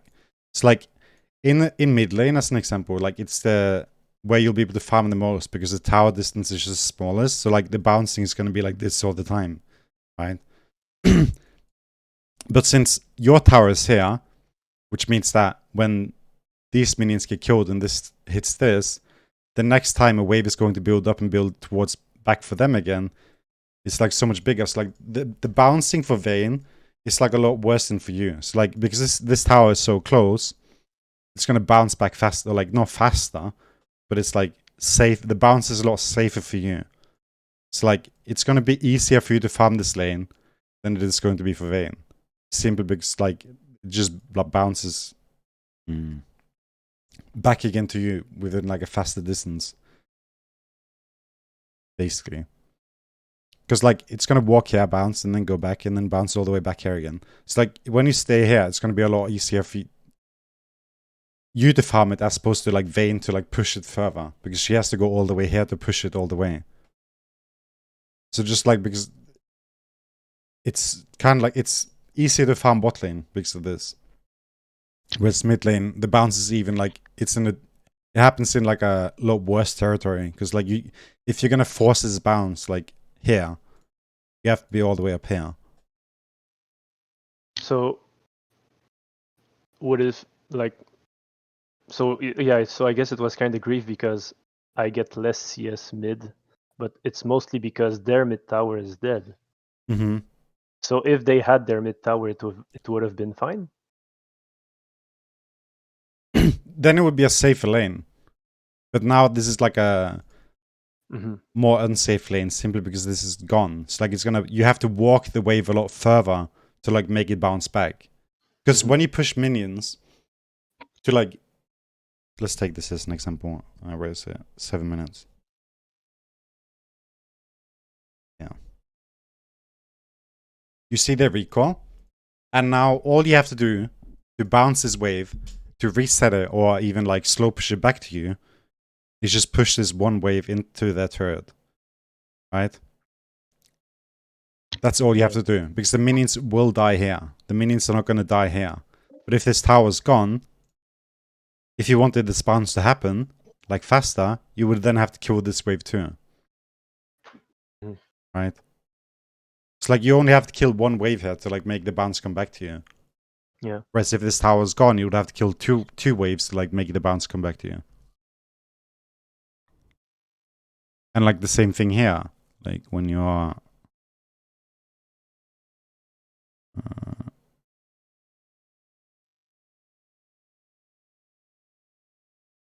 here, when you mid lane, when this tower's gone. Like if you kill the mid wave here, like the next one is going to be... yeah, so like now already it's starting to bounce back. You'll see that. Like now it bounces back again. Boom. But you want the bounce to happen fast. And like... it's the difference between like a slow push, which is happening now, but it's going to end in a bounce after this. But like if you want this to bounce back to you faster again, you have to like kill all the minions. It's like he kills his wave here. He kills that one. Now it starts bouncing. Hits the tower. And then it bounces back again. But then they meet in the middle. Yeah, it's now not... it's a soft reset. yeah, it's reset. But then it will push back to them again.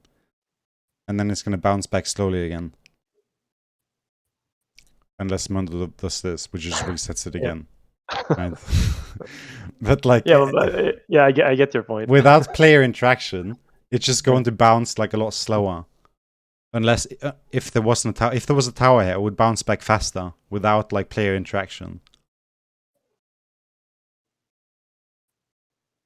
So because there's a tower really close there, it's a lot easier for you to just make this wave bounce back again. Because like if this tower's gone, you have to then like say you would have to then kill this wave too to like make the bounce happen.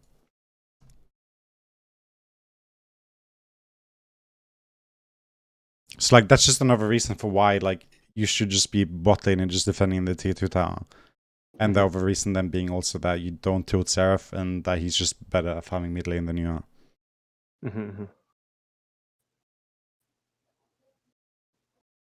But it's also just a lot easier to just control this lane in like a safer way. But obviously it's going to be easier for Rakan and them to like take over the map. But that is why Janna should not be just sitting bot lane with you at tier 2 and just helping you farm. Like you should just be there by yourself. Like I'm not saying that both you and Janna should be bot lane here and farming this. Like Janna should obviously be mid lane with Seraph or like following the jungler at this point. Yeah, especially when there's no plates anymore and it's that late in the so-called lane phase, right? At this point, I'm on my own, so yeah, I shouldn't be there. But yeah, I didn't even push bot lane, but yeah. I get your point. Okay, but just to make this very easy, if you lose your bottling tower, don't go mid. If you take the bottling tower, you can go mid. But if you take the bottling tower fast enough, you ideally want to just swap with the top laner. Because Garen, as an example, versus Seraph is just much better in the side lane. It's like, if you were to win this lane, you just tell, yo, Garen, go bot. You go top, you take this tower. And then after that, you just group and like take mid lane tower or something. It's like, if you win really hard and you take bot, just don't automatically default to just taking mid lane tower. Like, consider just swapping to this lane, because again, the faster the bounce happens, the like safer the lane is. So like, it's a lot worse for you to like continue pushing this lane as it is for Garen, because like you're two people, so there's just a lot more pressure. It's like when you win this, just go top. Bounce happens fast, you get the most amount of farm without having to like risk putting yourself in like these worse positions. And then after that, eventually you can just start looking towards taking mid. But if you lose, again, then just stay bot lane and just farm. And just play for objectives. Because at the end of the day, that is what it's all about, right? Just farming and staying relevant in the game to fight for Dragon or Baron. And then eventually you'll win a fight or something happens to the point where you just like can end. And like another great guideline is when you take this tower, you want to take this tower, and then you have one tower here, but the mid lane tower is up. What do you want to do then? You want to get rid of this tower, and then you have these 3 towers here left. Then you want to like shave it. Like you just want to like, you don't want to like kill 2 towers top lane and leave like all the outer turrets up like mid and bot. Like you want to just remove them too. So it's like always like even. Like there's always like, there's 3 towers in every lane now. You kill top, so there's 2 towers in top lane, 3 in mid, 3 in bot. Then you want to make it 2 here, 2 here. So you kill this one. Now it's 2 in each lane. Kill the mid lane tower. Now there's 2 towers there, 2 towers there, 1 in mid. So now you want to make it even again. You want to kill 1 tower top lane. That means there's 1 here, 1 here. And now there's 2 left in bot. So then you just want to take this one. And just always like try and keep it even when you're winning. Just like shave it down. Like slow and steady. Yeah. That's just like an easy, like general like way of just playing macro. If you're like thinking about pushing the enemy tower and you're winning. But it obviously depends on game to game.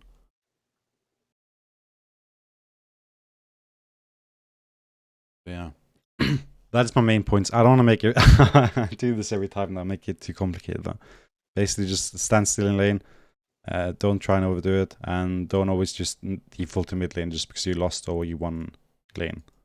Mm-hmm. It just depends. And at times you might actually tilt the champion. Second thing we could just take here is 17 minutes. Was the Ignite Mundo. But it doesn't really matter, you knew that as well.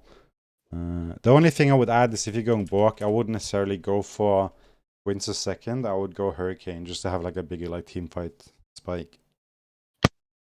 But what would be your mythic if you get there, right? It would have been Quinso maybe if you want. But like I wouldn't go at second, I would go Hurricane or something. Yeah. Mm-hmm. Okay. That summarizes this VOD. And now we can go to the second game. Alright, sure. But again, I need to just go to the toilet. And I want to show you some runes in a build that I will also want to like recommend to you to play. It would especially be useful in like these kind of situations where you played now. So if you're down to try that, of course, unless you want to just play your standard ones. Oh, you can show me. Yeah. Then we'll do this game. All right, just 2 seconds.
Alright.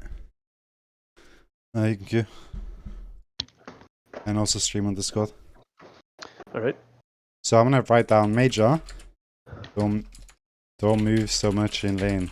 Take it easy. Major. If you lose lane, consider who has the best wave clear and the best ability to defend the lane, because you don't want to lose that power. Minor items / runes can always taste the blood. Because it is a given that you're going to make mistakes and take damage in lane. So like just having more like sustain where you don't have to be as submissive as you were that game.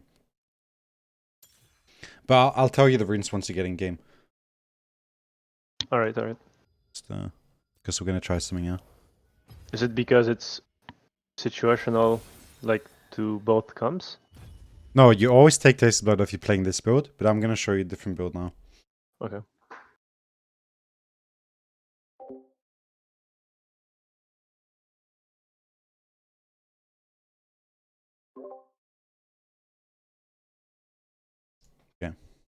Um,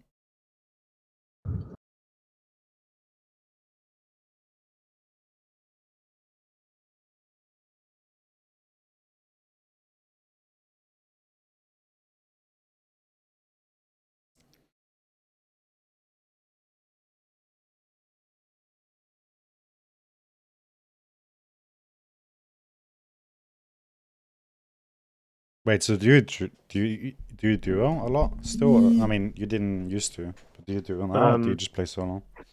Well, when someone locks in Lulu or Nami or whatever, I add them after the game. If it went well, of course. Yeah. If they add me back, I ask for duo and we duo some games. But unfortunately, like how it happened is that I met most of my duos when I was gold Mm-hmm. or silver, and they were 2 tiers like above me, so we couldn't duo after the game ended. So I added them, and then I had to climb, and like they didn't. We weren't connected at the same time um, when we connected back. So I did duo like a bunch of games with one guy, but it was like 4 games, I think, Mm-hmm. or 3 games, and that's it.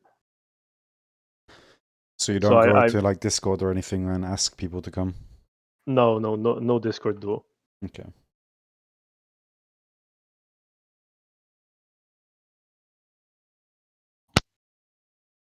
But yeah, I'll take any enchanter anytime over like a Senna or Over Sona? Sona. Yes, I like Sona. Oh, okay, I thought you said you would take Yeah. any enchanter over Sona. No, over Senna. Oh, yeah. Me too, man. Well, Senna isn't an enchanter, I guess, but well, she does heal, but I don't know. Yeah, It feels grief. I hate this yeah, so-called same. support.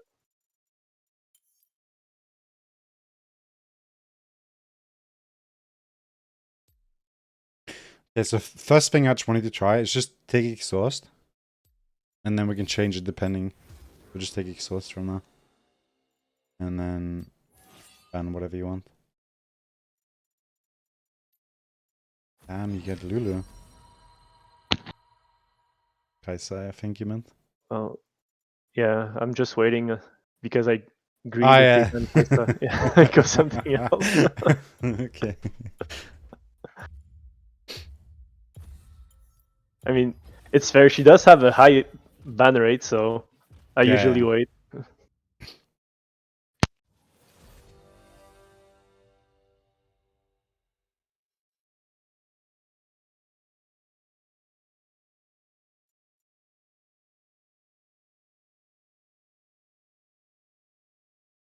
I might go AP if we have Z mid. We'll see. No. No AP? No.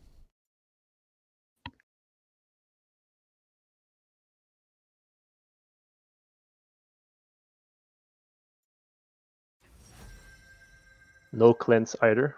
Depends. Just lock in. Okay. I wouldn't take cleanse if it's just Morgana. I would, if it's like Ash, then sure. Yeah.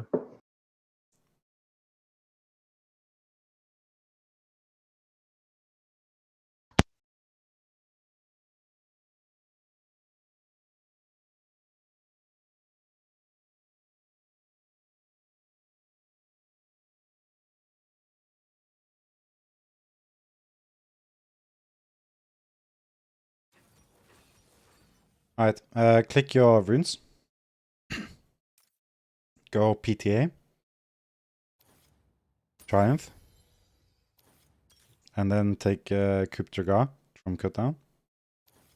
Yeah, and then take Alacrity to Bloodline. It's in the third one. Like on your precision tree. Under Triumph, Alacrity to Bloodline. Okay, this one, yeah. And then go Inspiration.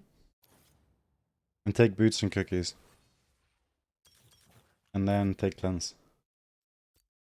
Oh, yeah, Ash lock in. Yeah.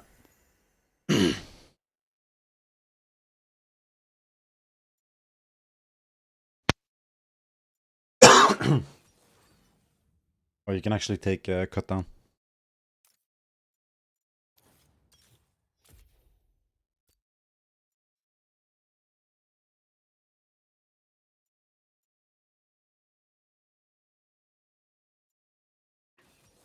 But you So did, if I go cut down, I'm assuming we are not building any Titanic Hydra. no.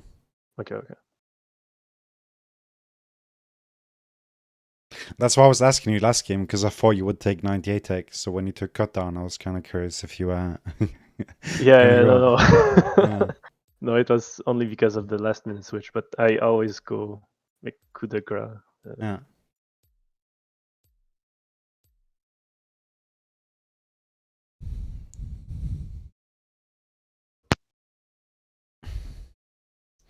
You can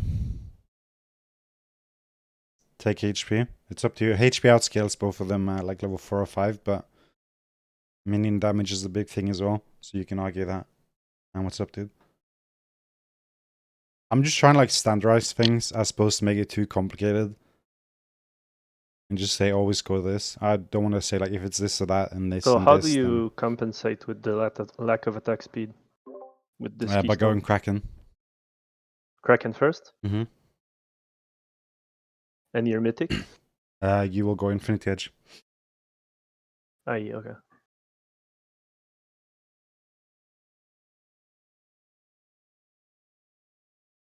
Oh yeah, okay, so the third Kraken proc will Hmm? like synergize with PTA, I'm guessing. Yeah, but that's with Blade the Rune King too. It doesn't really matter. It's just because Kraken. Okay, so the idea behind this build is Kraken costs 3,000 gold. Blade the Rune King costs 3,300 gold. Mhm. Boots cost 300 gold, but you get free boots there, so you're already saving like 600 gold.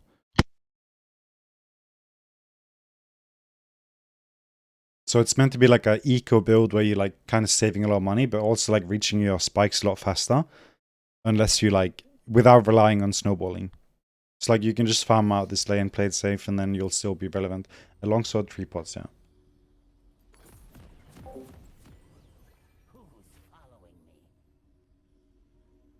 And So like without presence of mind, I cannot spam W right now, right? that's why you take cookies, because cookies replace presence of mind. Mm-hmm. And if you want, because you are not leashing, I would assume, you and Lulu can go into the bush and like try and go for the level 1 cheese. And you'll There? have to see. No. I mean, you could do it there too, but okay, he wants leash. Never mind then.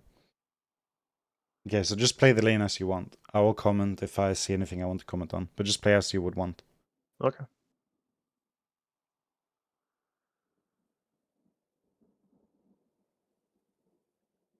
Obviously, early game, you don't really have to cleanse anything.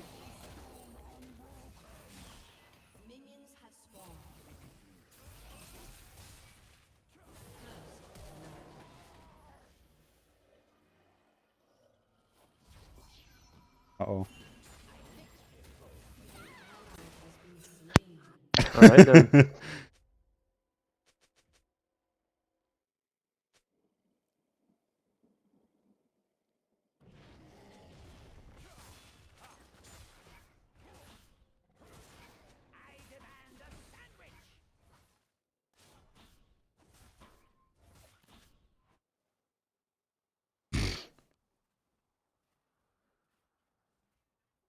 So the only thing you have to cleanse until level 6 should be the Ignite. You don't want to like cleanse Morgana Q or something unless it's like really scary. Also, if Morgana starts Q, if you dodge it, you can fight. That's the only thing I want to add. Just be careful by your positioning so you don't take too much damage for nothing.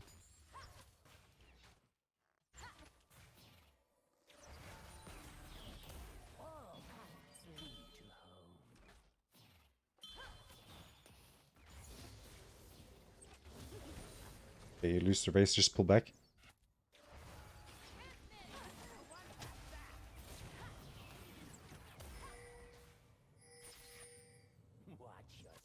Don't walk up, just play it slow and don't take too much damage. And just care now. Yeah, just stay back, just ignore. Just stay at tower, pop your potion. And just wait. Again, they are the dominant ones, so you just need to submit to what they want to do. Maybe you get a chance later.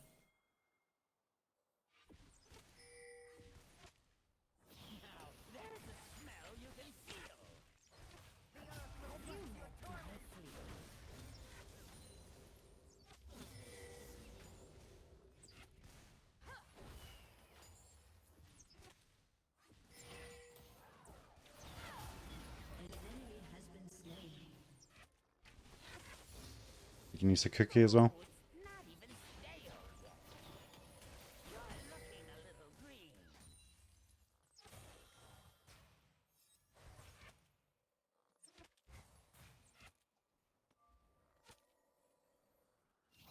So one thing you can do now is just pop your stealth. And then you can try and put a ward in that bush, like you like to do. And then walk back again. Yeah, good.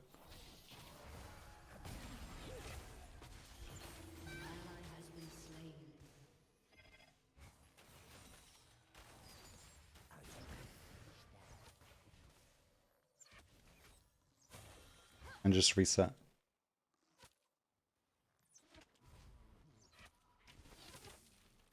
Oh, now you can stay actually. So just pop your cookie. And be careful. Just prioritize XP over CS.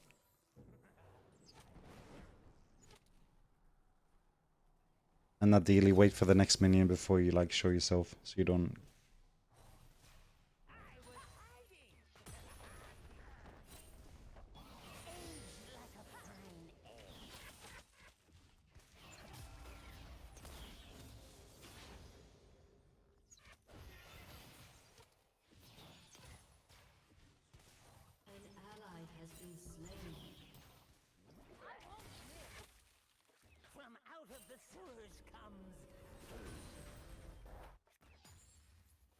No, just reset, nice. And then you want to rush Kraken, so just open menu. And click Kraken. And buy the attack speed, the 700 gold one. And then buy the potion, the 150 gold potion. Yeah.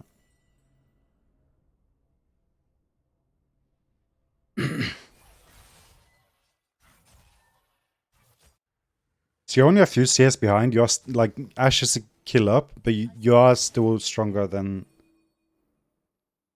my level 6. It wasn't so bad.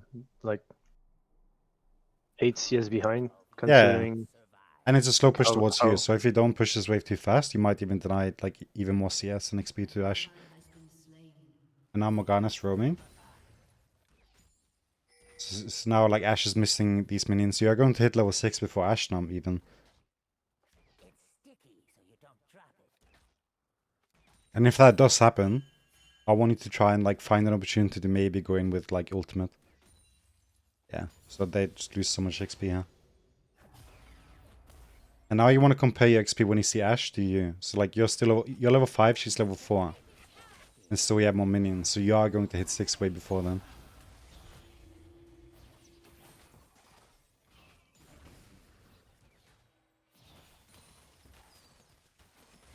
As long as you stay healthy now, and you hit 6, you can just go in. Like, just find a good position with your 6 and just open.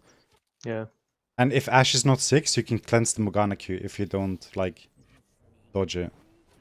But ideally, if she throws it, you just want to flash forward and, like, play aggro. But it depends.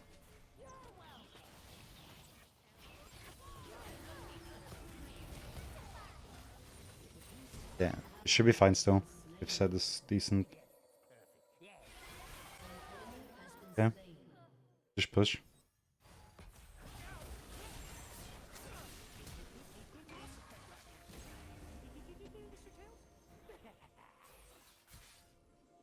Just cleanse if you get hit. You flash ward. Nice. Keep going, keep going, keep going. I don't think I killed her. If you would have gone instantly, I think you could have, but it's okay. Yeah. Go to river fast. After you take the cannon, just take the cannon. Don't shove the wave. Just take cannon. Okay. Oh. Whoops. All right. What do you Just mean? push the wave now. Just push the wave. Aye, aye, aye.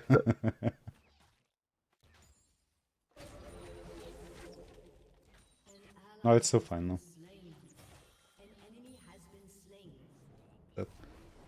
What I wanted you to do was to go river and look for that potion so you can get mana and HP. And then alternatively, you could have just gone and killed Ashe with ultimate. It's fine. Oh, so yeah, I wasted mana there, and I had no more mana, I guess. So No, the wave was pushing towards you. Kraken. yeah, Kraken, I mean, Kraken. Yeah. Let's go. Up and boots. No No, boots no. yet. All right. You just want to rush Kraken. Don't buy anything else. Just only Kraken items. Mhm. The wave was pushing towards you, so like, if you didn't it didn't kill any minions, it would just push towards you still. You can fight this if your team wants to. If not, then just go to tower. Just don't open yet. Okay, wait. Okay, you can pick her off. Yeah, good. Nice. Maybe just leave it at that. Just run. Leave it at that. Yeah. There's a ping there. Yeah, vision, so you can just push the wave. Just push fast. And you have Kraken Slayer and 150 gold.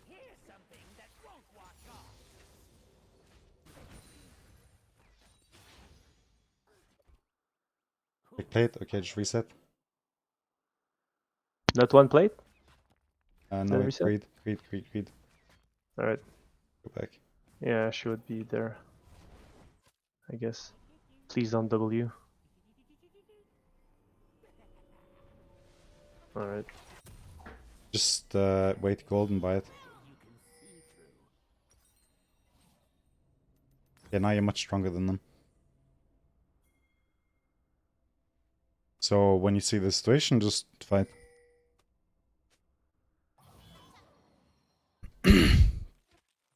What do you mean? If I learned all of wave control, do you think I would improve as a jungler as well? I mean, yeah, of course. If you know how to manipulate waves for your laners, you're gonna put them in good positions.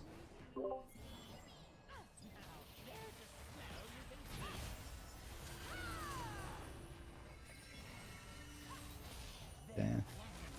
Oof. I would have waited for my ultimate there before I went.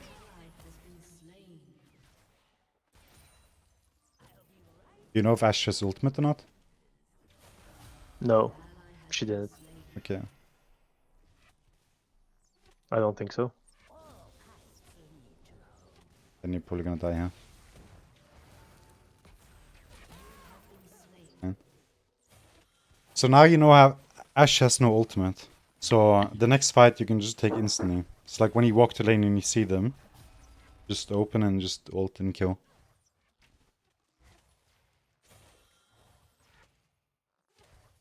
You're still doing fine now.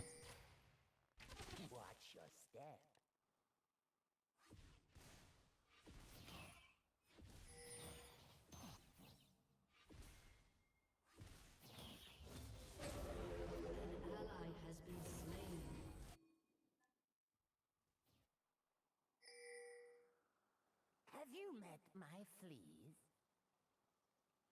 Push the wave and get some vision. Just push it as fast as you can.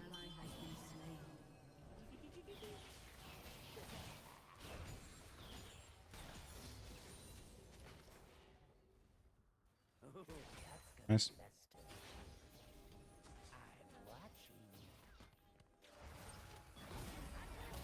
Yeah, just go back to lane and stealth. Don't just go back to lane. And you can just open and kill them now with ulti. You can just open and kill. Open and kill, don't hesitate. Oh.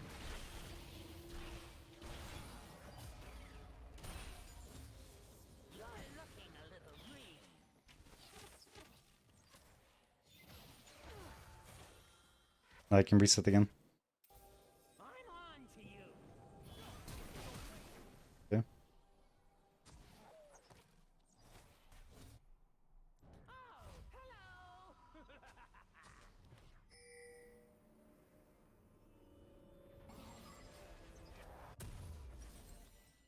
Buy Hurricane. Hurricane. Don't buy boots, just buy Hurricane. Yeah. This will do.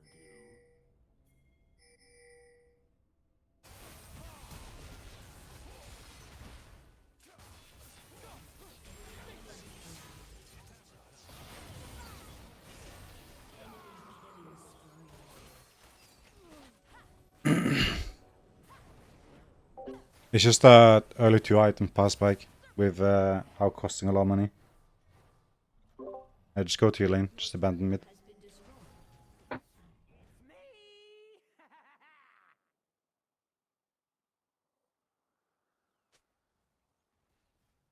Aged like a fine egg.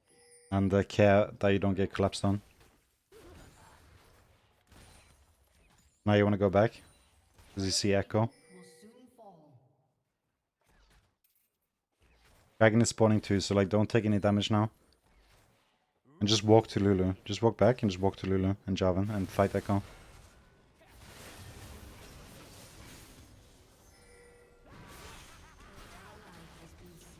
Oh, that's sad. But he dies. You can get Dragon here. Kill Morgana.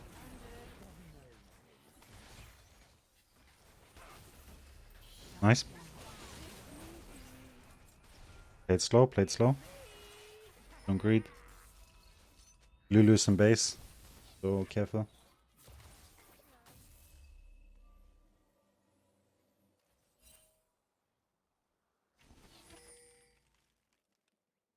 I don't think static brings that much. You can build it, but I don't really see why. Again.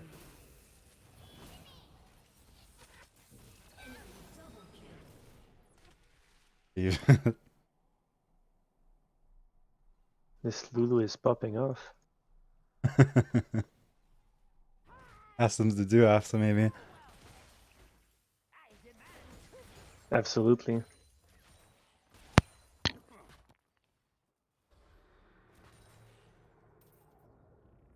You don't want to greed. Get vision, clear vision.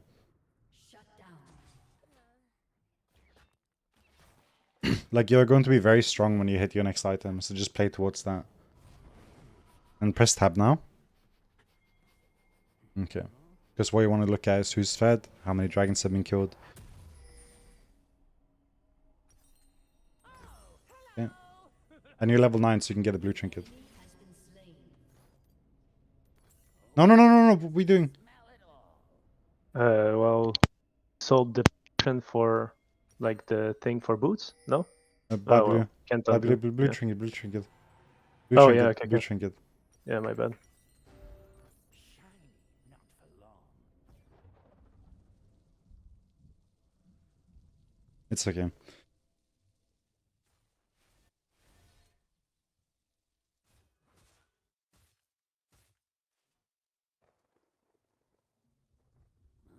can't even taste the air. Therefore, that you don't get like sniped by Ashe ultimate now. Just catch the wave. You need 900 gold until you spike. So. Can probably kill him. But not now. Ashe is here. He's very fed and 3 levels over me, so. Yeah. Nice. Nice!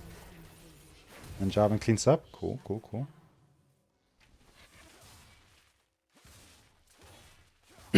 Okay, so the reason why I don't want you to buy longsword here, and like why I'm tending to rush Kraken and do this build, is because it primarily just focuses on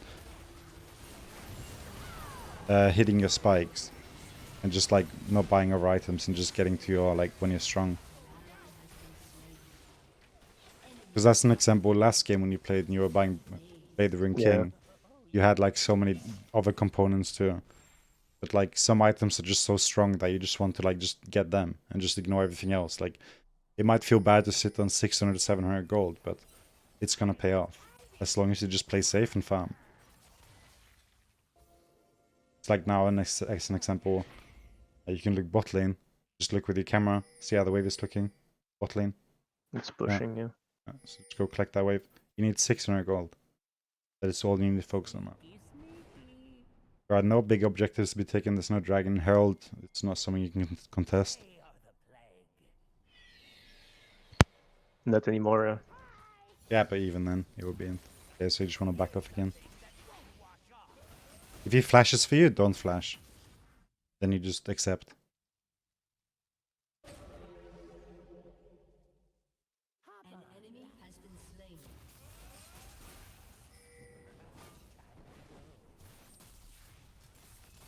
You can open with ultimate, maybe.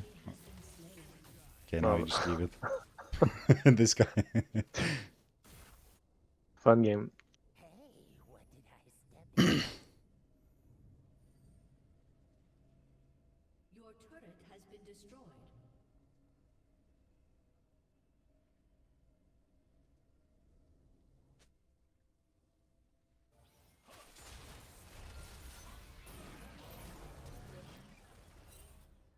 Who's following me?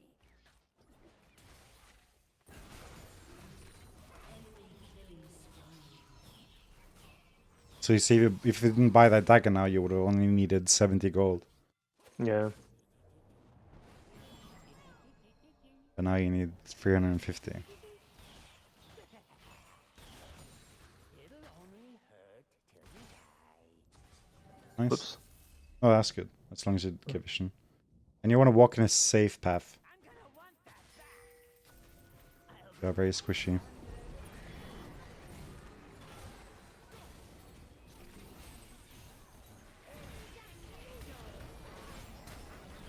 Yeah.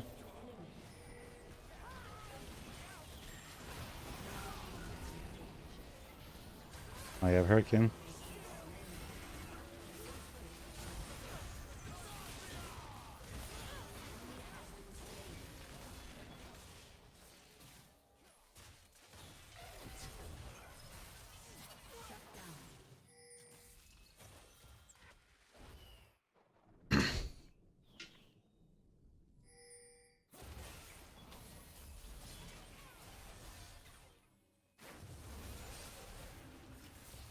An ally has been slain. Any liquid you can see through.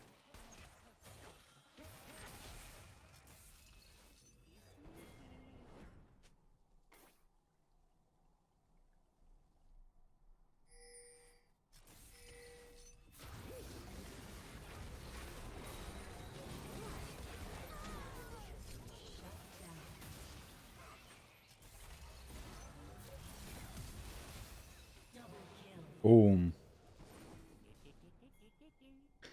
Pink Dragon? Those assists are Spam really... Pink Dragon. Spam Pink Dragon. No, like on the tab. Like tab and then click Oh. Dragon. Like that, yeah. Good, and now go behind Lulu. Don't go in front. Wait for Jarvan. Just stop. Press S. Stand still. Wait for Jarvan. And just follow Jarvan. And stay behind him.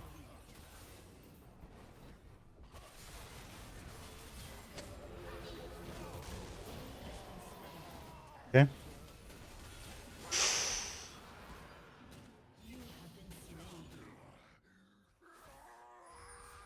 It's just unfortunate that Jarvan chose to focus Sion now, as opposed to trying to contest, but it's nothing you can do. He trapped me in his ult as well. Yeah. So the next item you want to get now is Infinity Edge. Yeah.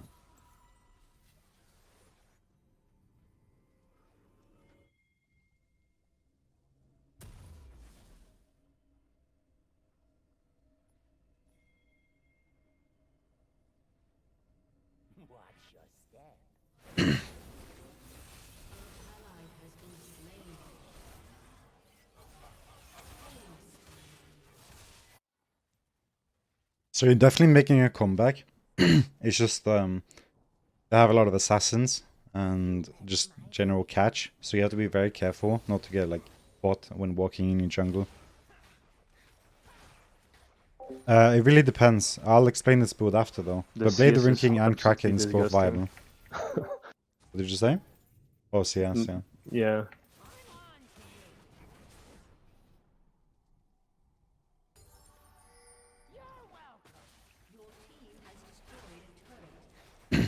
So you have Blade the I mean Kraken, you have PTA. So like hold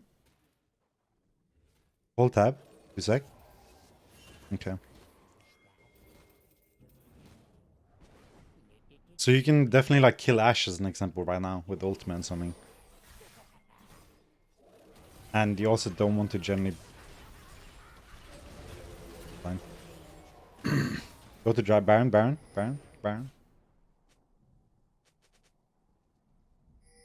Ideally you would want to save your ultimate there for Baron or like fighting there, as opposed to joining set on Zion, but yeah.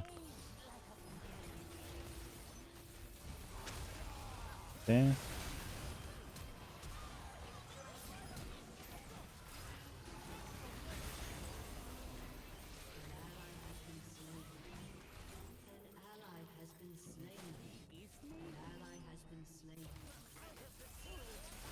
Just walk back here, Baron. Don't risk it. Just walk back. Walk back.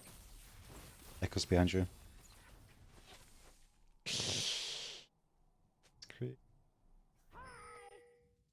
You didn't see him?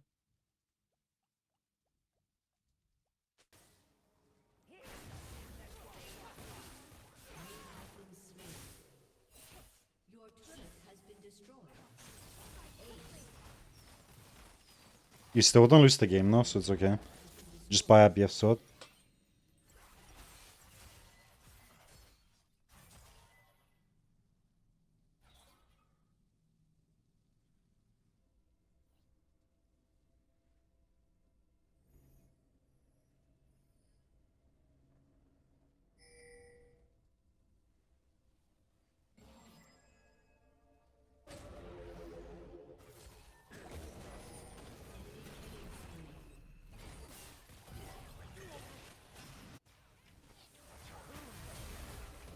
Okay.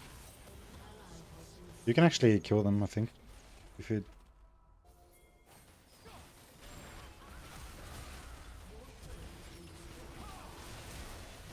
He didn't fucking die. Yeah, because you healed. Yeah.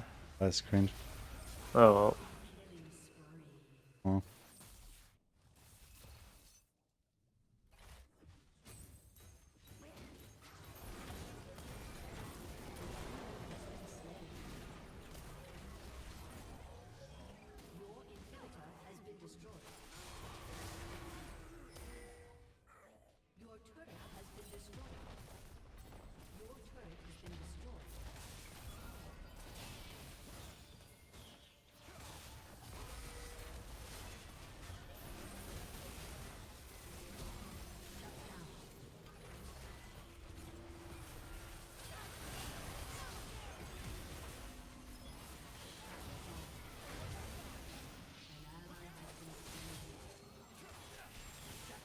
Focus on waves. Just attack waves. Hold tab. You want to look at the dragon timers. Ping it. Ping dragon. Yeah. And then alternatively just join Jarvan. Press tab again. You want to look who's alive. So you know who to be careful of. Okay, you're fine.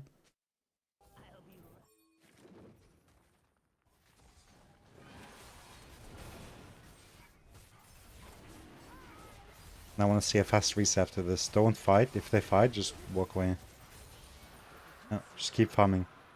You're in a very good position right now. Just don't farm that. Just go back to base. Go back to base. You don't want to farm now. Just... yeah. You just want to farm in your base now. You have 5 minutes of free scaling. As long as you guys don't die now, and you manage to just farm in base, then you are just in a way better position. But like I don't know where to get gold. Like I have to share waves with everybody. Yeah, but it's fine. Yes, yes. Don't think too much about that. Just defend. Don't leave base. You don't want to walk up. Just stay behind. Like, just...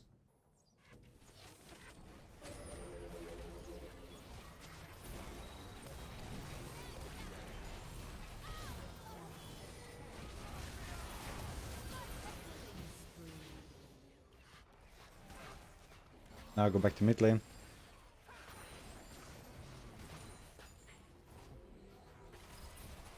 Oh well.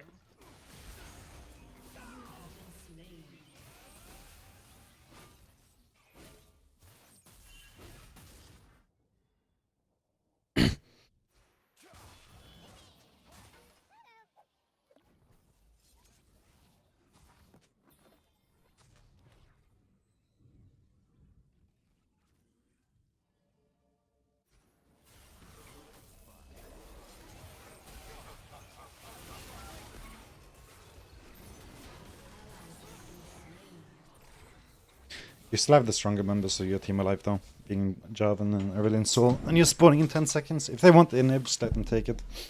The only thing you have to do is just not die.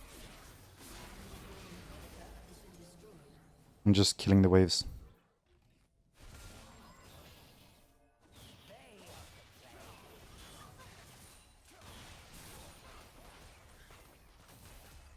And one thing I just want to say right now is just don't use your Q like all the time. Just save it. Like as long as you know you're in a safe place, don't use your Q.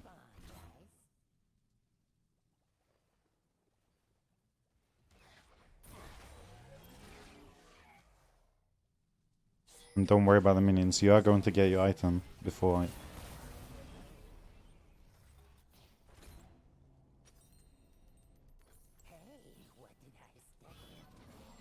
Like if you look bot lane as an example.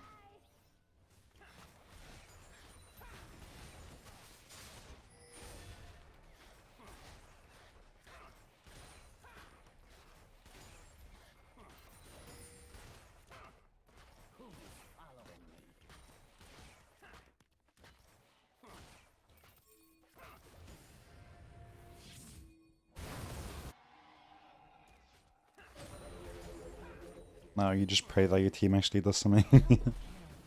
And just keep farming waves. Buy Infinity Edge now, just recall and buy Infinity Edge. Or go to base and buy it.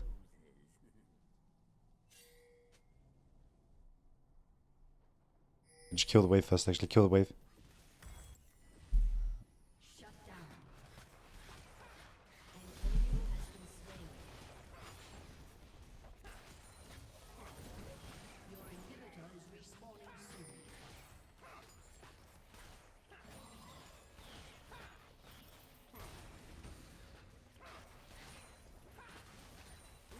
Is like more delicious mold. It's me! Pink Dragon, spam Pink Dragon in the tab. Yeah. And careful echoes though, he can still one-shot you. So use your blue trinket on the blue now. Yeah. And recall. Dominic's, I guess. Mm-hmm. Buy 2 long swords and a red pot.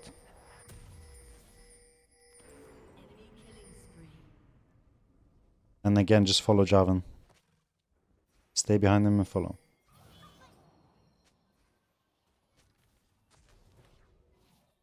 Stay behind him.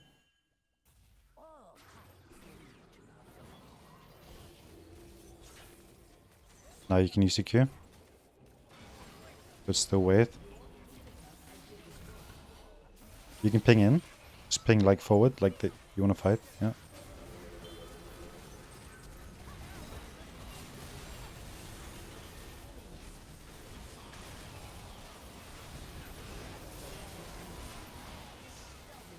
Alright.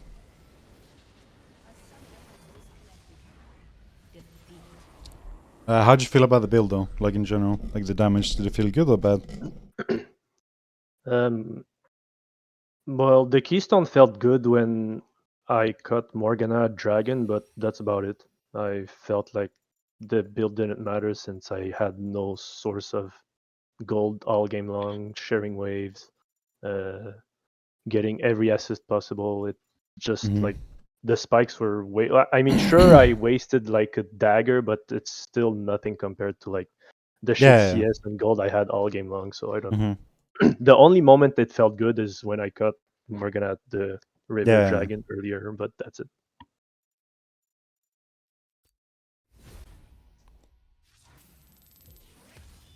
But it was an interesting like um rune tree, I guess. Yeah.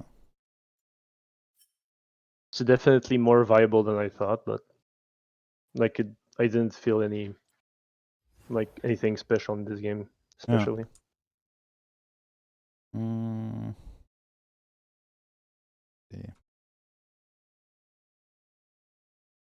Earlier when like Echo had the big shutdown, didn't kill him, didn't get reset on Q either because some I think Ash healed him. Yeah, that was It sad. felt awful. I should be streaming now.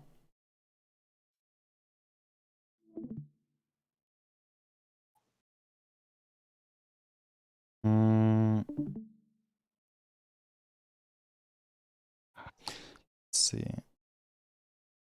So the things that I've mentioned from the last VOD, do you want me to point them out in this video too, or do you feel like I should just mention the other things, or what do you want? Uh, well, the moving thing is a work in progress. Like Yeah, yeah, it's of course. it's like rooted inside me, so it's kind Yeah, of hard to just stop completely. But I still like get your point. yeah. But other than that, you can repeat them if there was anything like Hmm. that I did wrong again. I don't. So since I was more looking and engaging in this one, I didn't really write anything down, but I did Mhm. notice a lot of patterns and just general things that needs to go away. Mhm. And just the first one again, like you saw last game too.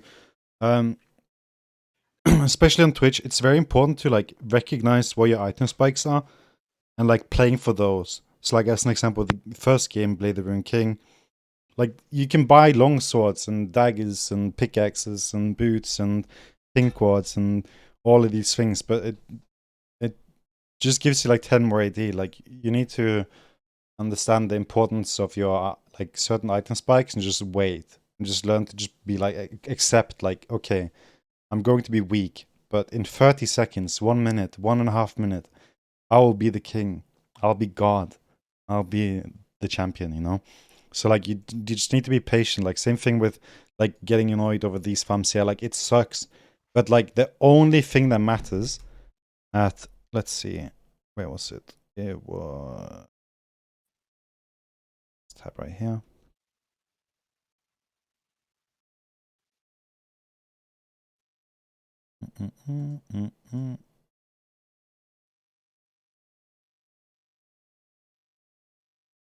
Okay, that ended. But the only thing that matters, like at this point, or like until the next, like you kill dragon here. So the only thing that matters now is that this BF sword turns into an infinity edge in 5 minutes. That's all you need. And you got that, and you got also, I think, 1200 gold more. It's like, that's the only thing you needed. It's like, there's no stress, you know? It's like overcomplicated, or like thinking, or like being so greedy, or like getting annoyed, or like just trying to like force something because you want more money. It doesn't matter. As long as you can get Infinity Edge within the next 5 minutes, you're good. Ideally, slightly before, because you don't want to buy it when it's spawning. But like, if you can get it like at least 30 seconds or like a minute before that, you're good. And especially with supers pushing in every single lane here, it's not an issue to farm that amount of money because you already have the BF sword. So you're just needing like 2k gold or something, like 2.1, and that's not a lot of money in 5 minutes in this state of the game. But in general, just like pushing for spikes, like with this build here as an example, you are going to be very strong early game with Kraken simply because of PTA. Your next spike is Hurricane. And the entire idea behind this build is get the free. Hurricane? Yeah, like you get Kraken Hurricane with this build. Okay, that we played. yeah. So the entire idea behind this is Kraken cost, as I said, 3,000 gold. Blade of the Wind King cost 3,000 free. So by going Kraken, you're saving 300 gold, but also reaching like a decent power spike. And then by getting free boots, you're then saving on 300 additional gold. And by not upgrading them, you're then saving an additional 800 gold. And then you just buy a Hurricane. So you have 800 gold more to buy Hurricane. And you also like save 300 gold from buying Bork. It's like that is 1100 gold. So like this build here with Kraken Hurricane and versus Blade Rune King Hurricane, you're going to be like 1100 gold, like less money needed almost to like reach the same kind of like power spike with 2 items. It's like not And wasting any money.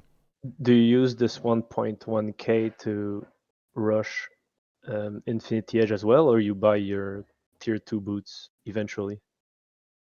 I mean, you don't get like 1.1k gold extra. You just buy. Yeah, well, you save it. You sort of save this money because you went for another path. But do you still usually go Infinity Edge before your tier 2 boots? No, you want to buy boots after. Okay. So after Hurricane Kraken boot, then Infinity Edge. Okay. You just want to rush like that team fighting spike. Mhm. Because like as you saw in this game here, there was so many like random skirmishes and fights. Yeah. Like having that 2-item power spike is going to be so strong. But again, if you feel comfortable playing 90 attack, you like that build, then that is okay. You can play that. I'm just And showing you an option here as to like something else you can play. And is it just an option, or like you saw their team comp and said, well, this is a good choice for this situation? I think versus a lot of squishies, it's PTA and like these kind of items is a very good option.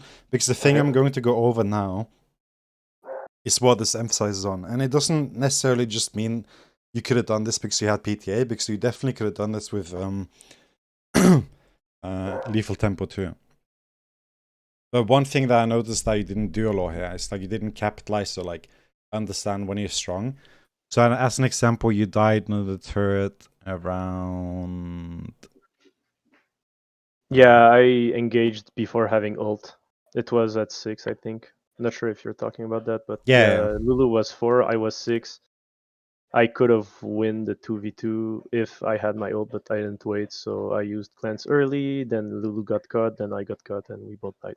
No, I mean, that part is okay. Like, that's fine. But the next thing then I want to show you is, let's see when it actually happens.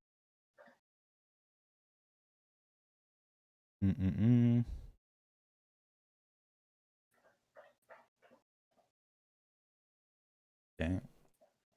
So fight happens now. She dies. Ashe ult comes back. Now. She ults you. Right? So now, Ashe ultimate is now on a 90-second cooldown. And she has blue buff as well, but like roughly 90 seconds. Your ultimate is now back. You have the same cooldown. And she just used hers. So now you have a 90-second window where you almost, no matter what, versus these 2 champions, Morgana and Ashe, you will win. Regardless almost. It's like, Well, you have Kraken now. if they fight, but they have quite a good disengage, so like if I don't have cleanse and get hit by more Q, it's like doesn't matter if I have ult, they just walk back. So like I agree that I win like I can just run them down if I had cleanse, but like I don't have cleanse here. You know, you said like I could like open with ult, right? But Okay, so this only works if they fight me, but like what stops them from just walking back? Okay, so look here. You're in stealth now. Yeah. And she just used the Q. And now the minions come. And then you do this. But let's now imagine that instead of doing that, you would have now walked. You walk down. You would click Morgana to see the cooldown as well. You binding. Now it's up again. She throws it again. It's now down. She walks here. Like, imagine you open with your ultimate right now. Like, right here. Oh yeah, yeah. So like, Well, do you think it kills? Because yeah, I think both dice. Ash had volley, so like, can she just W and walk back? No, I'm not confident that I can kill them right now, just because of, like, especially Ash. She's at like max range of my ult, so she just Mhm. W's once, and I can't make another auto. yeah, but let's see. Yeah, when they were aligned, right? When you said like go in, right? Mm-hmm. Like, I think right here in like 2 seconds. Yeah, right there. Yeah, by now. So like, See? So if I ult, you agree right now, my ult is max range. So what stops like Ash from just yeah. volley and walk back? Yeah, so you're still in stealth, Yeah, yeah. and you walk as far up as you can until your detection, which is like this outer circle. So you'll be even closer. You open with ulti, blast them both, and then you W. And sure, she can volley and walk, but by the time she started walking, she's dead. And you said, like, not necessarily you kill both, but like, I can guarantee you one of these dies. There's no way they don't. So my point with this is like, you said it yourself, like, you don't feel confident enough. And that is like a point I'm making here. Is you need to know when you're strong, what you can do. And the second you see the situation that you win, you need to like capitalize instantly. If you want to like get fed, like you can sure play safe and like always like do these things, but like these are free kills like that just slipping by you. It's not a requirement to like do it, but it's like a part of Twitch, you know, capitalizing on like mistakes of enemies by like going stealth and like seeing someone out position something. Because we never want to be like submissive, yeah.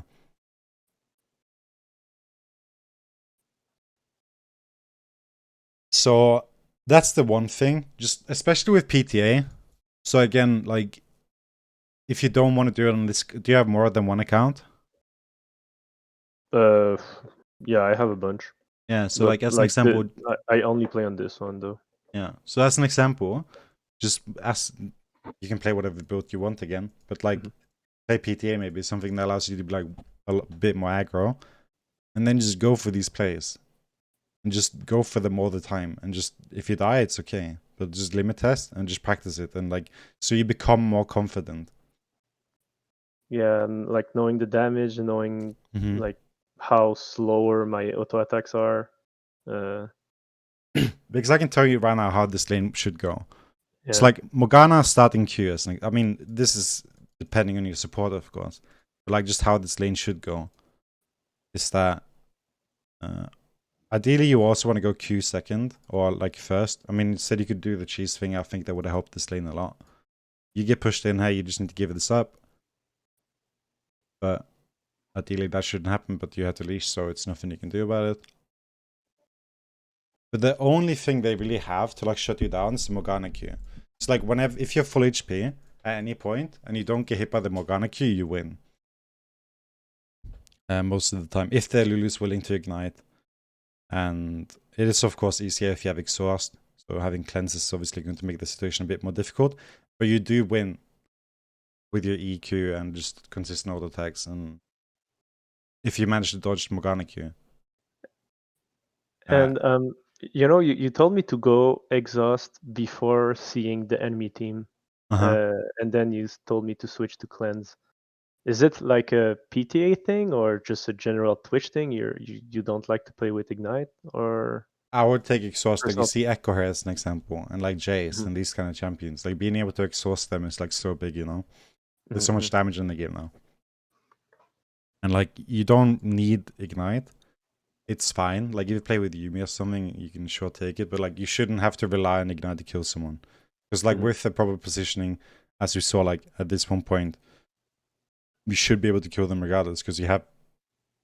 I don't want to say so much damage, because at times if someone buys tab ice, you do literally like 2 damage per attack. So yeah, but you shouldn't need it to kill someone if you just play it properly. It's like as an example, Morgana throws Q, she has literally nothing. Then she's just a dummy that throws W, and that's it. Here, here you got triggered because I shoved the wave and you told me to back. You remember that? You told me to not eat a wave like 30 seconds earlier. Yeah, here 30 seconds. Yeah, again, 15 before, 15 before. Yeah. Like So when I was shoving, Morg was backing, and here you told me to like walk to the bush, and then like you told me you walk to the bush, and then I doubled you'd eat, and mhm. it was failed. So I think it was there or in the Yeah. later moment. No, I was there. So your plan was to ward and then wait for Ash and try to kill with like 40% HP. Oh yeah. No. Okay. Yeah. So this is my idea. Mhm.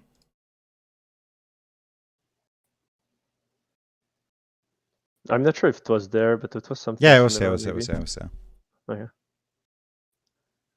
So I think you could have killed her, but that's okay. She shoved the wave here. The wave pushed like this. So I said stop because I wanted you to go look if there was one of these plants.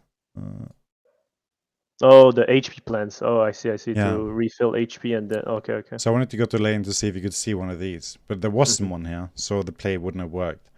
Mhm. But again, it's just about like taking an opportunity, knowing that she has no ultimate. That you could have then gone up here, took the plant, and then alternatively just snuck and waited for Ash and killed her. Yeah.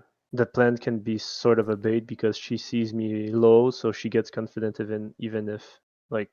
But it's also because the wave Mhm. is now it should like push to you Mhm. with like less of your influence, simply because the cannon is here. It's like just by leaving the wave, like Ash is going to lose more CS, but because you shove it, you then give her more CS again. It's like if you didn't hit this as much as you did, Yeah. then she would have lost all of these minions.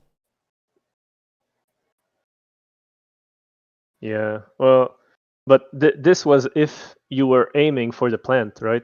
Right now, I was aiming to just reset because I was low. So was not like shoving the wave the move. If right here the aim is to recall. I think with Lulu you would still like be able to kill her, but I think I would have let it like push. I would have like at least denied more minions from Ash before I pushed it. But I mean, this is fine. Like it's just over. This is completely fine. Sure. Okay. I just wanted to show you like something you could have done to like be more aggressive Okay. with PTA. But it's still a fine play. It's not like not min maxing, but it's still like a perfectly fine play. Mhm. So the things from this game was just the power spike items. Second being like feeling more confident, and when you see a play or like something, then you want to capitalize. You kind of want to have like a rough idea of when like certain champions have the ultimates, like Ash, especially your lane opponent. Like it's going to be harder to track everyone's ultimates, but obviously Echo's easy to track, Jace is easy to track because he doesn't really have one. Cyan is fine. So like when you see that Ash uses her ultimate, you know you have like at least like a 1 minute window, level like 6 to like where you don't have to like think about ultis. Like if Ash uses ulti and you haven't used yours, like something should like snap in your brain and be like, if we fight within 1 minute now, I win 100%. Like snap, like boom. Like you see that Ash ult just fly by and you just be like, that Ash just made the biggest mistake of her fucking life right now. You know, like that's what you want to think, and then you want to like just like use like think like how can I get this situation now? She has no ultimate. Like what needs to happen? So like then when like you die on your tower, Ash uses the ultimate. Like you should be like, that was the biggest mistake of your fucking life, Ash. I'm gonna make you pay. And then just like spend the next like 1 minute just look fish, try and just find that one window where you can punish her for that. Because he should be able to like capitalize on that mistake. Because that was a mistake by her. I mean, it wasn't a mistake, but it was like something you can capitalize on. Like you have the abilities, you have the everything you need to like be able to punish that.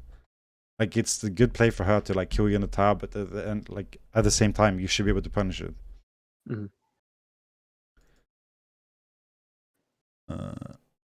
So just capitalizing on certain cooldowns being used is good. But then this general thing from this entire game was just your usage of your Q.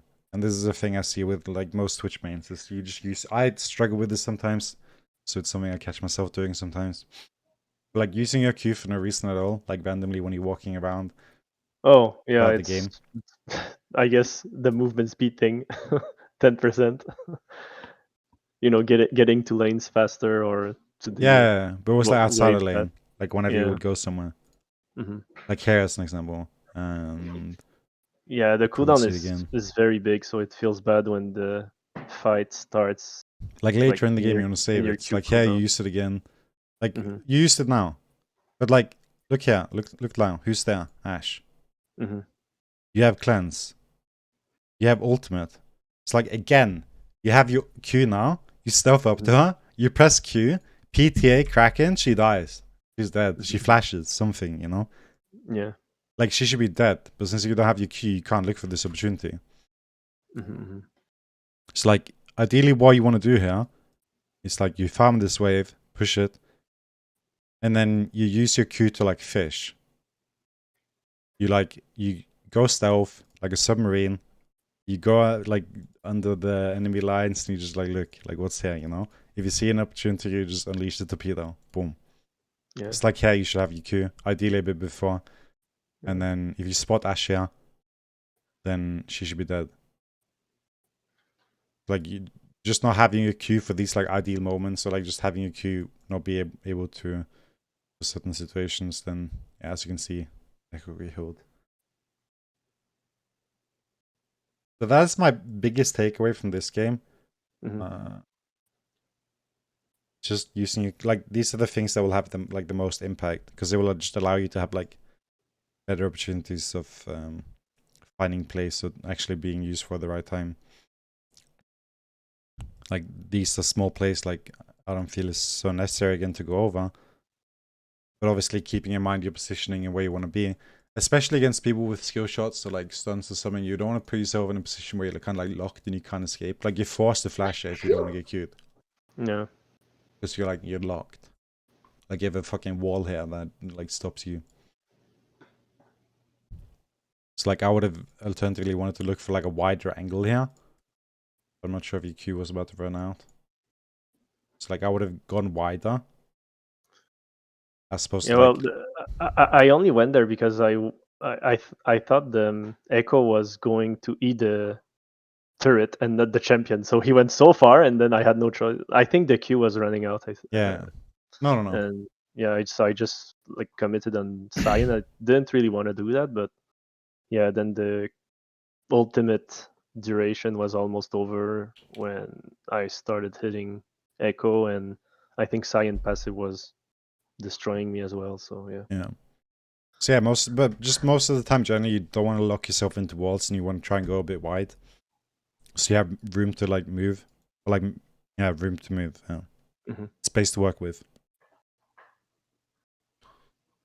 Dragons was a bit difficult to assassins, and your team not playing as coordinated as it could be. So like again, I don't feel like I want to nitpick too much on that because you weren't really given the opportunities to do so.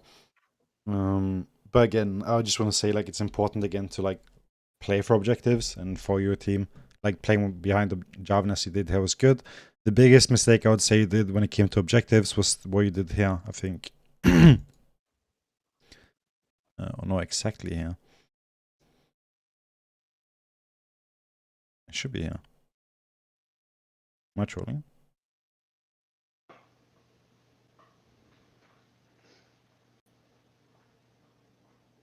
Is it this Baron? This is the only thing that sucks about paying attention because I don't get to write down the timers. But Oh yeah, it was yeah. wasting ult on Cyan. Yeah. Yeah, but even just being here to begin with. Like if like Sed's primary goal here is just to stop Simon pushing. It's not to kill him. Like at this point you have spikes, you should be a Baron, or like with your team, or like when you see they're going for Baron. We can go to your vision now. It's like you see they're pushing for Barons. Like especially at this point here when you see this, you want to break off from this fight. You don't want to continue it. It's like just general focus on objectives and participating, because that again is like one of the points of this build with having 2 item spike, is that you can have a bigger impact on these kind of fights, especially with them being 3 or 4 squishies and the tank being bot side with a good positioning there. you should be able to shred them. Because they don't really have any armor at all, besides Hourglass. Mm-hmm. So that's just something to keep in mind. But the biggest takeaway I had, because again, I don't want to put down too many things, so it again, like just a lane of not Yeah, moving too much. and to be honest, when they wiped us there at Baron, it would have been so different with my ult there up. So if you like fast forward 30 seconds. 1 second, I'm just writing in this call. If base with Q after killing someone, always think about using it the right time.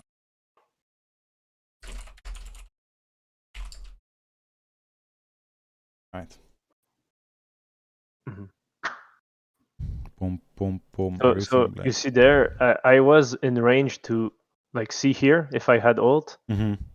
It would have been good, and right here if I like here Ash is probably dead if I had ult, Mm-hmm. and it felt bad because like I already wasted it. So It's like, here as well. yeah, exactly. Yeah.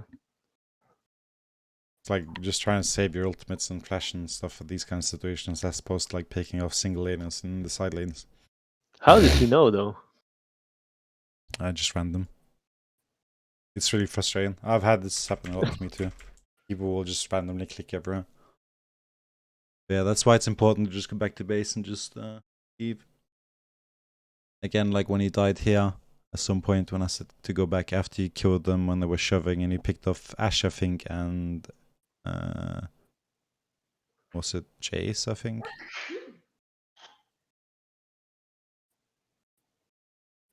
Yeah, it's hard to play these kind of situations. It requires a lot of patience and but yeah, here. So like I said, to go back.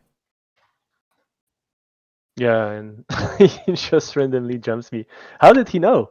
Where did he see me? It's just random. It just like it's Well, he jumped with his shield on me already. Like he was already aiming for the yeah, stun. you had a ward there. Oh, wait, where? Now we can put to well, you can see that. Oh, yeah, okay. Yeah, so I killed the ward and he just jumped. Okay. It's like so in it this wasn't that situation, random. Yeah. you're like a sniper, you know, and they say like a Mhm. sniper should never shoot from the same position twice.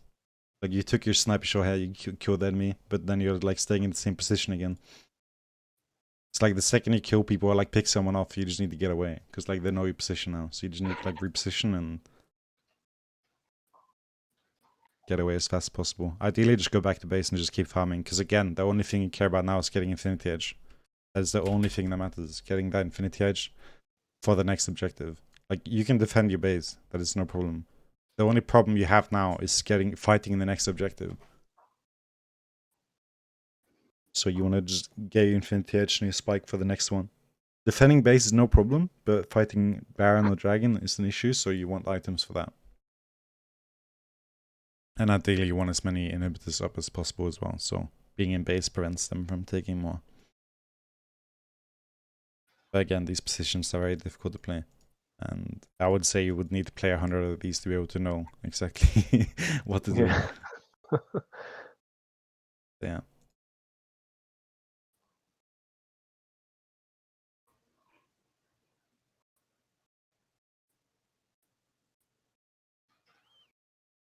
That's the iron kill in the early game though. Oh yeah. Like it felt so like what is she doing? Boop, boop, boop. Yeah. I don't know. But It felt like a level 15 game like when people don't understand what a ward is. I don't know. yeah. He probably just pressed back and alt tabbed or something. I don't know, or was already shopping, switching stuff. I don't know, but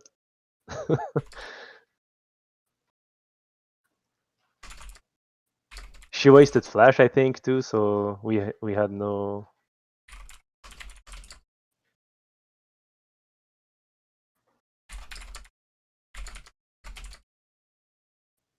Like I guess it's Twitch with Ignite thing. Like I hate wasting summoners like before the lane starts, Mhm. because if like either support or I waste something, I feel like I don't get my level 3 kill, Mhm. and I rely on the Ignite to make the level 3 kill. Otherwise, it's just a farming lane, I feel. I don't really like relying on my level 6 to make a kill. I feel it's too long. Mhm. Maybe I'm being impatient. No, but you can, like, again, you can kill these lanes, you can win these lanes, but you need just the confidence and like knowledge on how to play it. Like Ashe Yeah. Morgana, the only thing you need to know here is the problem with Ashe is if she gets the first attack on you and you run away, you lose. Because why? Yeah. Ashe slows you. It's like you have two options. You either run away and lose a lot of HP, or you fight her. Because if she sticks on you. It's Yeah, like, but even if I fight back, she has a higher range, so she can just kite me infinitely without me attacking. So I need to commit and just all in her if I jump in. yeah, but Like exactly. I When cannot she walk attacks back. you, Yeah. you need to attack her. And then when Mhm. she like goes to kite you, that's when you walk away. If that makes sense. So as an example, she attacks you, you try to run, she's like, haha, I stole you with my frozen arrows. What are you gonna do? Ha ha ha, keep running. And you run. So you're like, okay, fuck, this isn't working. So you turn around to attack her. Now she's like, oh shit, my HP's going down. So she starts running. And then you run. It's like you can't need to bluff her, you know? Like she's like, Mhm. she's attacking you, you run away, but you need to be like, nah, this isn't working, I'm gonna kill you. So you start attacking her, then she's like, oh shit. And then she walks back. It's like the way to make Ashe stop attacking you is by attacking her, because then she will like kind of like start kiting and walk away, and then you can create that distance in where you need to run away, or like where you can manage to run away. It's like the only thing you need to avoid there is just to get poked by them. It's like already again. We look here. And if you want to like kill them level 2, you need to get EQ. Especially with PTA, you can win. So this lane isn't too bad. The only problem is that Lulu loses out on some XP. But like Morgana walks up, she clearly has a Q. So like in this point, okay. I mean, yeah, but see, even there, I don't feel confident winning any level 2 trades if my support isn't level 2. I think we both need to be level 2 to win any sort of trades, because like my W isn't enough to make any sort of unless they walk up onto me or something. But here, if I'm the only one being level 2, I don't feel confident making any kills. I like Lulu needs to be there with me and slow them for me or something, boost me. Like I don't know. Right now, I don't think there's enough to like enough in the lane. She already wasted flash. She misses like 2 minions, I think, 1 or 2 minions melee. So she will get her level 2 in the third wave, like at the end of the third wave. And since they will be both level 2 before us, we're not getting any like level 2 advantages or fights. So it's just like right now, I already know it's going to be a under third game. Mm-hmm. So like maybe it's a lack of confidence or something, but maybe I rely on supports too much. But yeah, I'm not having Ignite there as well with the cleanse thing. So So yeah. So the one thing I can say is maybe if you're scared of getting punished, is just start your Q like first.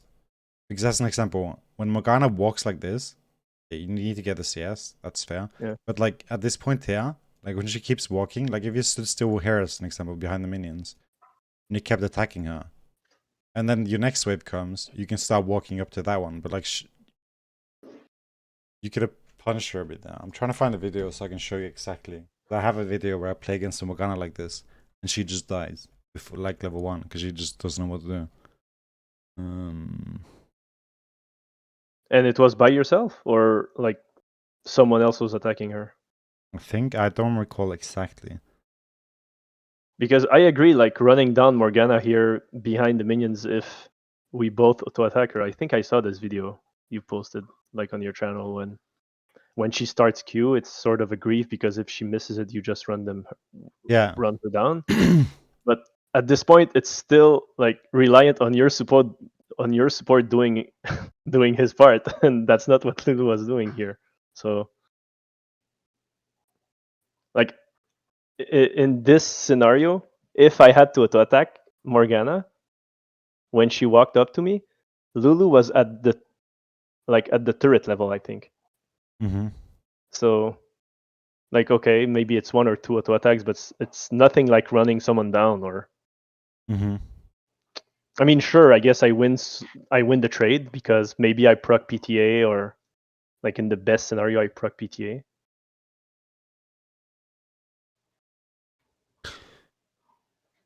But like it will probably end up her auto attacking me once and me auto attacking her once, and that's it. Yeah, but then you slowly win the lane at times. But like, it's again like Ashe having combination here is very hard. But like as an Yeah. example here, you could walk up instead of backwards and attack Ashe, and then when they are chasing Lulu, you just keep attacking Ashe, and then she like either just drops low enough, Lulu turns around, ignites her, and she dies. Like it's kind of a mistake by them, but it's just like the lane is a bit bad for you simply because they're pushing, and that is just to do with like what happened before Lulu dying using a flash, etc. She had the exhaust. But yeah, I mean, at times like it sucks playing to level 6, but like it's basically what is required a lot of the time as well. Like you can learn to like chase certain lanes to like kill them early game, but like most of the time, like learning that is a lot harder than learning how to like play level 6. And like it doesn't take that long to get level 6, you know.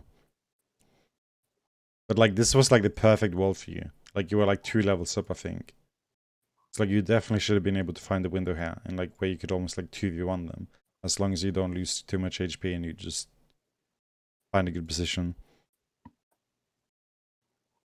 But that is why I say like if you don't want to lose. What made us back here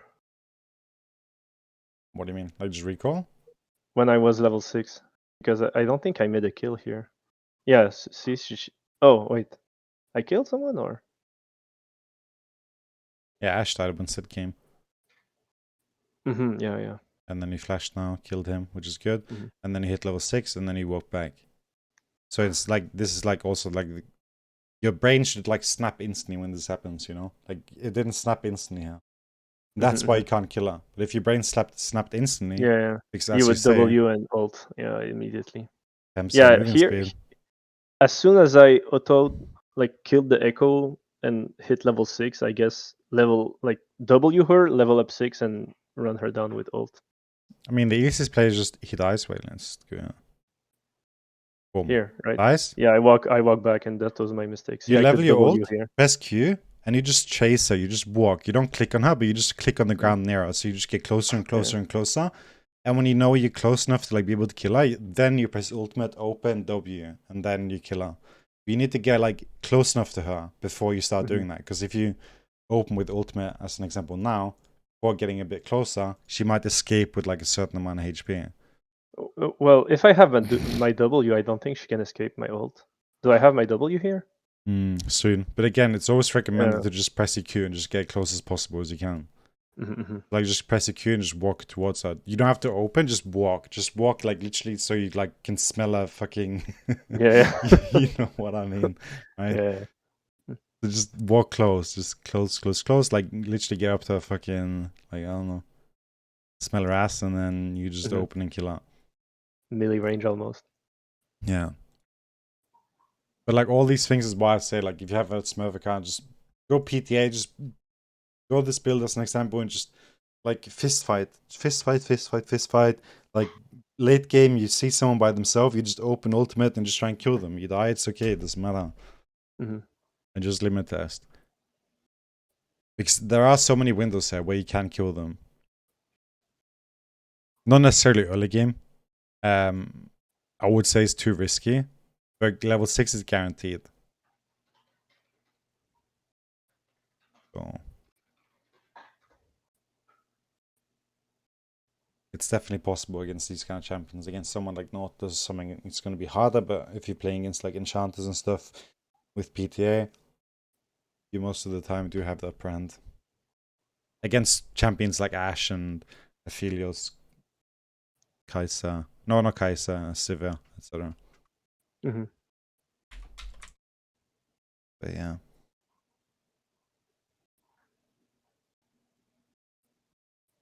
I wrote down most of the stuff in Discord anyway. I mean, not most of it because we've gone over everything, but it's going to be on YouTube. So if you want to watch it back, then go for that. But the major things. Sorry, go on. Yeah. Like, did you notice I like was moving for no reason like a lot this game, or I think this game is very hard because you are getting Morgana W and stuff, so it's not as relevant here. yeah, Because you have to dodge that. So like in this game here, you are bound to get pushed into the turret, and your moving isn't going to make as much of a difference here as it did versus like someone like Vayne and Rakan. Because Rakan relies on hitting a W, so the only thing you need to do then is respect the distance. Whereas Morgana throws down a W, and you have to move out of that, and it's not something you have to dodge, it's something you have to move out of, because she will just W on top of you. Ashe will volley, again, something you have to move out of, and you're not going to get auto attack then. But like, again, respecting auto attack distance and not walking into auto attacks, you did that here because, again, you were under the tower. So it's a different game, kind of. And it wasn't as relevant here as it was last one. But again, every time you play now and you get auto attacked in lane, you need to think back to this. Like, did I move into the auto attack, or did like something else happen? You don't want to move into auto attacks and just let them auto attack you for free. That's like the basic clue. But if you play against champions like Morgana and they throw down the W, it's completely different. Every auto like on minions should be on max range. Yeah, if you're losing. Yeah. Like, even if you're winning, don't like spam click. Just press S and just chill. It's just like, people think you have to move constantly to have like a high APM and like performance stuff, but it's just not true, you know. And you just see this like constantly, like plat and like diamond and stuff. He will do that, but then you get high rank again. And you watch like someone like Rat Arrow and Brand. That's an example. He will just stand still and just wait for people to run into him, and then he throws the W on them. Yeah. Because people will have like worms up their ass or something, and they just can't stand still. And then you have a lot easier time reading what they're planning on doing. Yeah, I think you have a lot to work with here, though. Like from what we talked over. So I'm not sure if I need to add anything more. All right. Well, thank you for your time. Yeah, no problem, man. I hope It was you cool, felt it was worth it. Yeah. Well, sure, it was. It's free. Well, it's free. Exactly. Yeah. Yeah. Well, the games didn't go like that well. LP comes and goes, dude. Yeah, but it's fine. I I definitely learned some like Twitch tips and stuff, so it was. Yeah. It was. I appreciate the gesture. Of course. Yeah. My pleasure, dude. And thank you for writing comment on my YouTube video. Sure. So, and if you have any questions, though, like feel free to ask. Like I think I said that last time too. Like if you have like certain things you're curious about, then feel free. Okay, sure. Yeah, I'll just like hop in on stream and ask questions there. You can just DM me on Discord too if you want. Okay. Sure. No problem. But you are fine with me uploading this to YouTube, right? Like a 3-hour long video. I don't think a lot of people are gonna watch, but I think it's. Yeah, sure. I don't mind. Maybe if like it was a 1 million viewer video. But it's fine. I'm comfortable with that. Oh, nobody, I know, it's okay.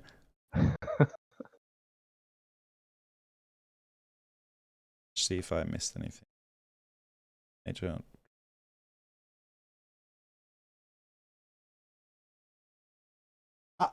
I think if you just improve on those things that I've wrote down here, that you're gonna play much better.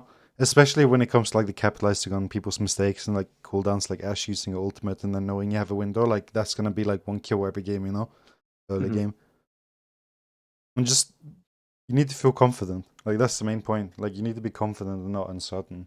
But like just limit testing is like a good advice in general. Just play on like a counter you don't care about, and like low heal even is better because then it just becomes so much more like easier to like capitalize on these mistakes. Yeah. And then you can transfer that. If you miss, like as you said, it's low elo, so they will just run down to you and you'll come back anyway. So it doesn't really matter. But yeah. Well, I mean, I say low elo for you. This is low elo as well, but you know, you get my point. Yeah, but like, you have no idea how many times I've died and inted and like everything. Like I've probably like my deaths is probably like, I don't know, I've probably died like over 1 million times, you know, trying different plays. And like even now, like there's things I can improve on or like do better, or like opportunities I can seize upon. Mhm. The thing that matters the most though is just being able to like acknowledge yourself, like when you make a mistake. So like just a perfect example, you get auto attacked in lane. If you're able to just recognize that you shouldn't have been hit by the auto attack because you walked up, that is like good. Like that's very good. Like you got auto attacked, but it's like the fact that you can recognize that you made that mistake is like so good. It's like even if you don't play perfect, as long as you understand that you made a mistake, it's good. Yeah, so I can work like Yeah. towards preventing that eventually. But okay. Thank you, dude. And not Thank sure you if for you the can go time to and bed though. the coaching. It was a nice session. Yeah. And yeah. Very long session. Sure. I just So, talk too much. That's my problem. Oh, it's fine. It's fine. Yeah, thank you, dude. And hope you Alright. have a good day, good night, or whatever one fits. Shit like that. Shit like that. Alright, take care, dude. Alright. See you around. Peace, peace.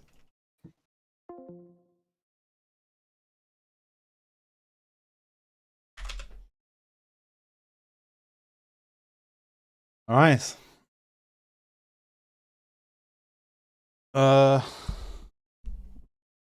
Gonna end the stream and then start again because it makes it easier. So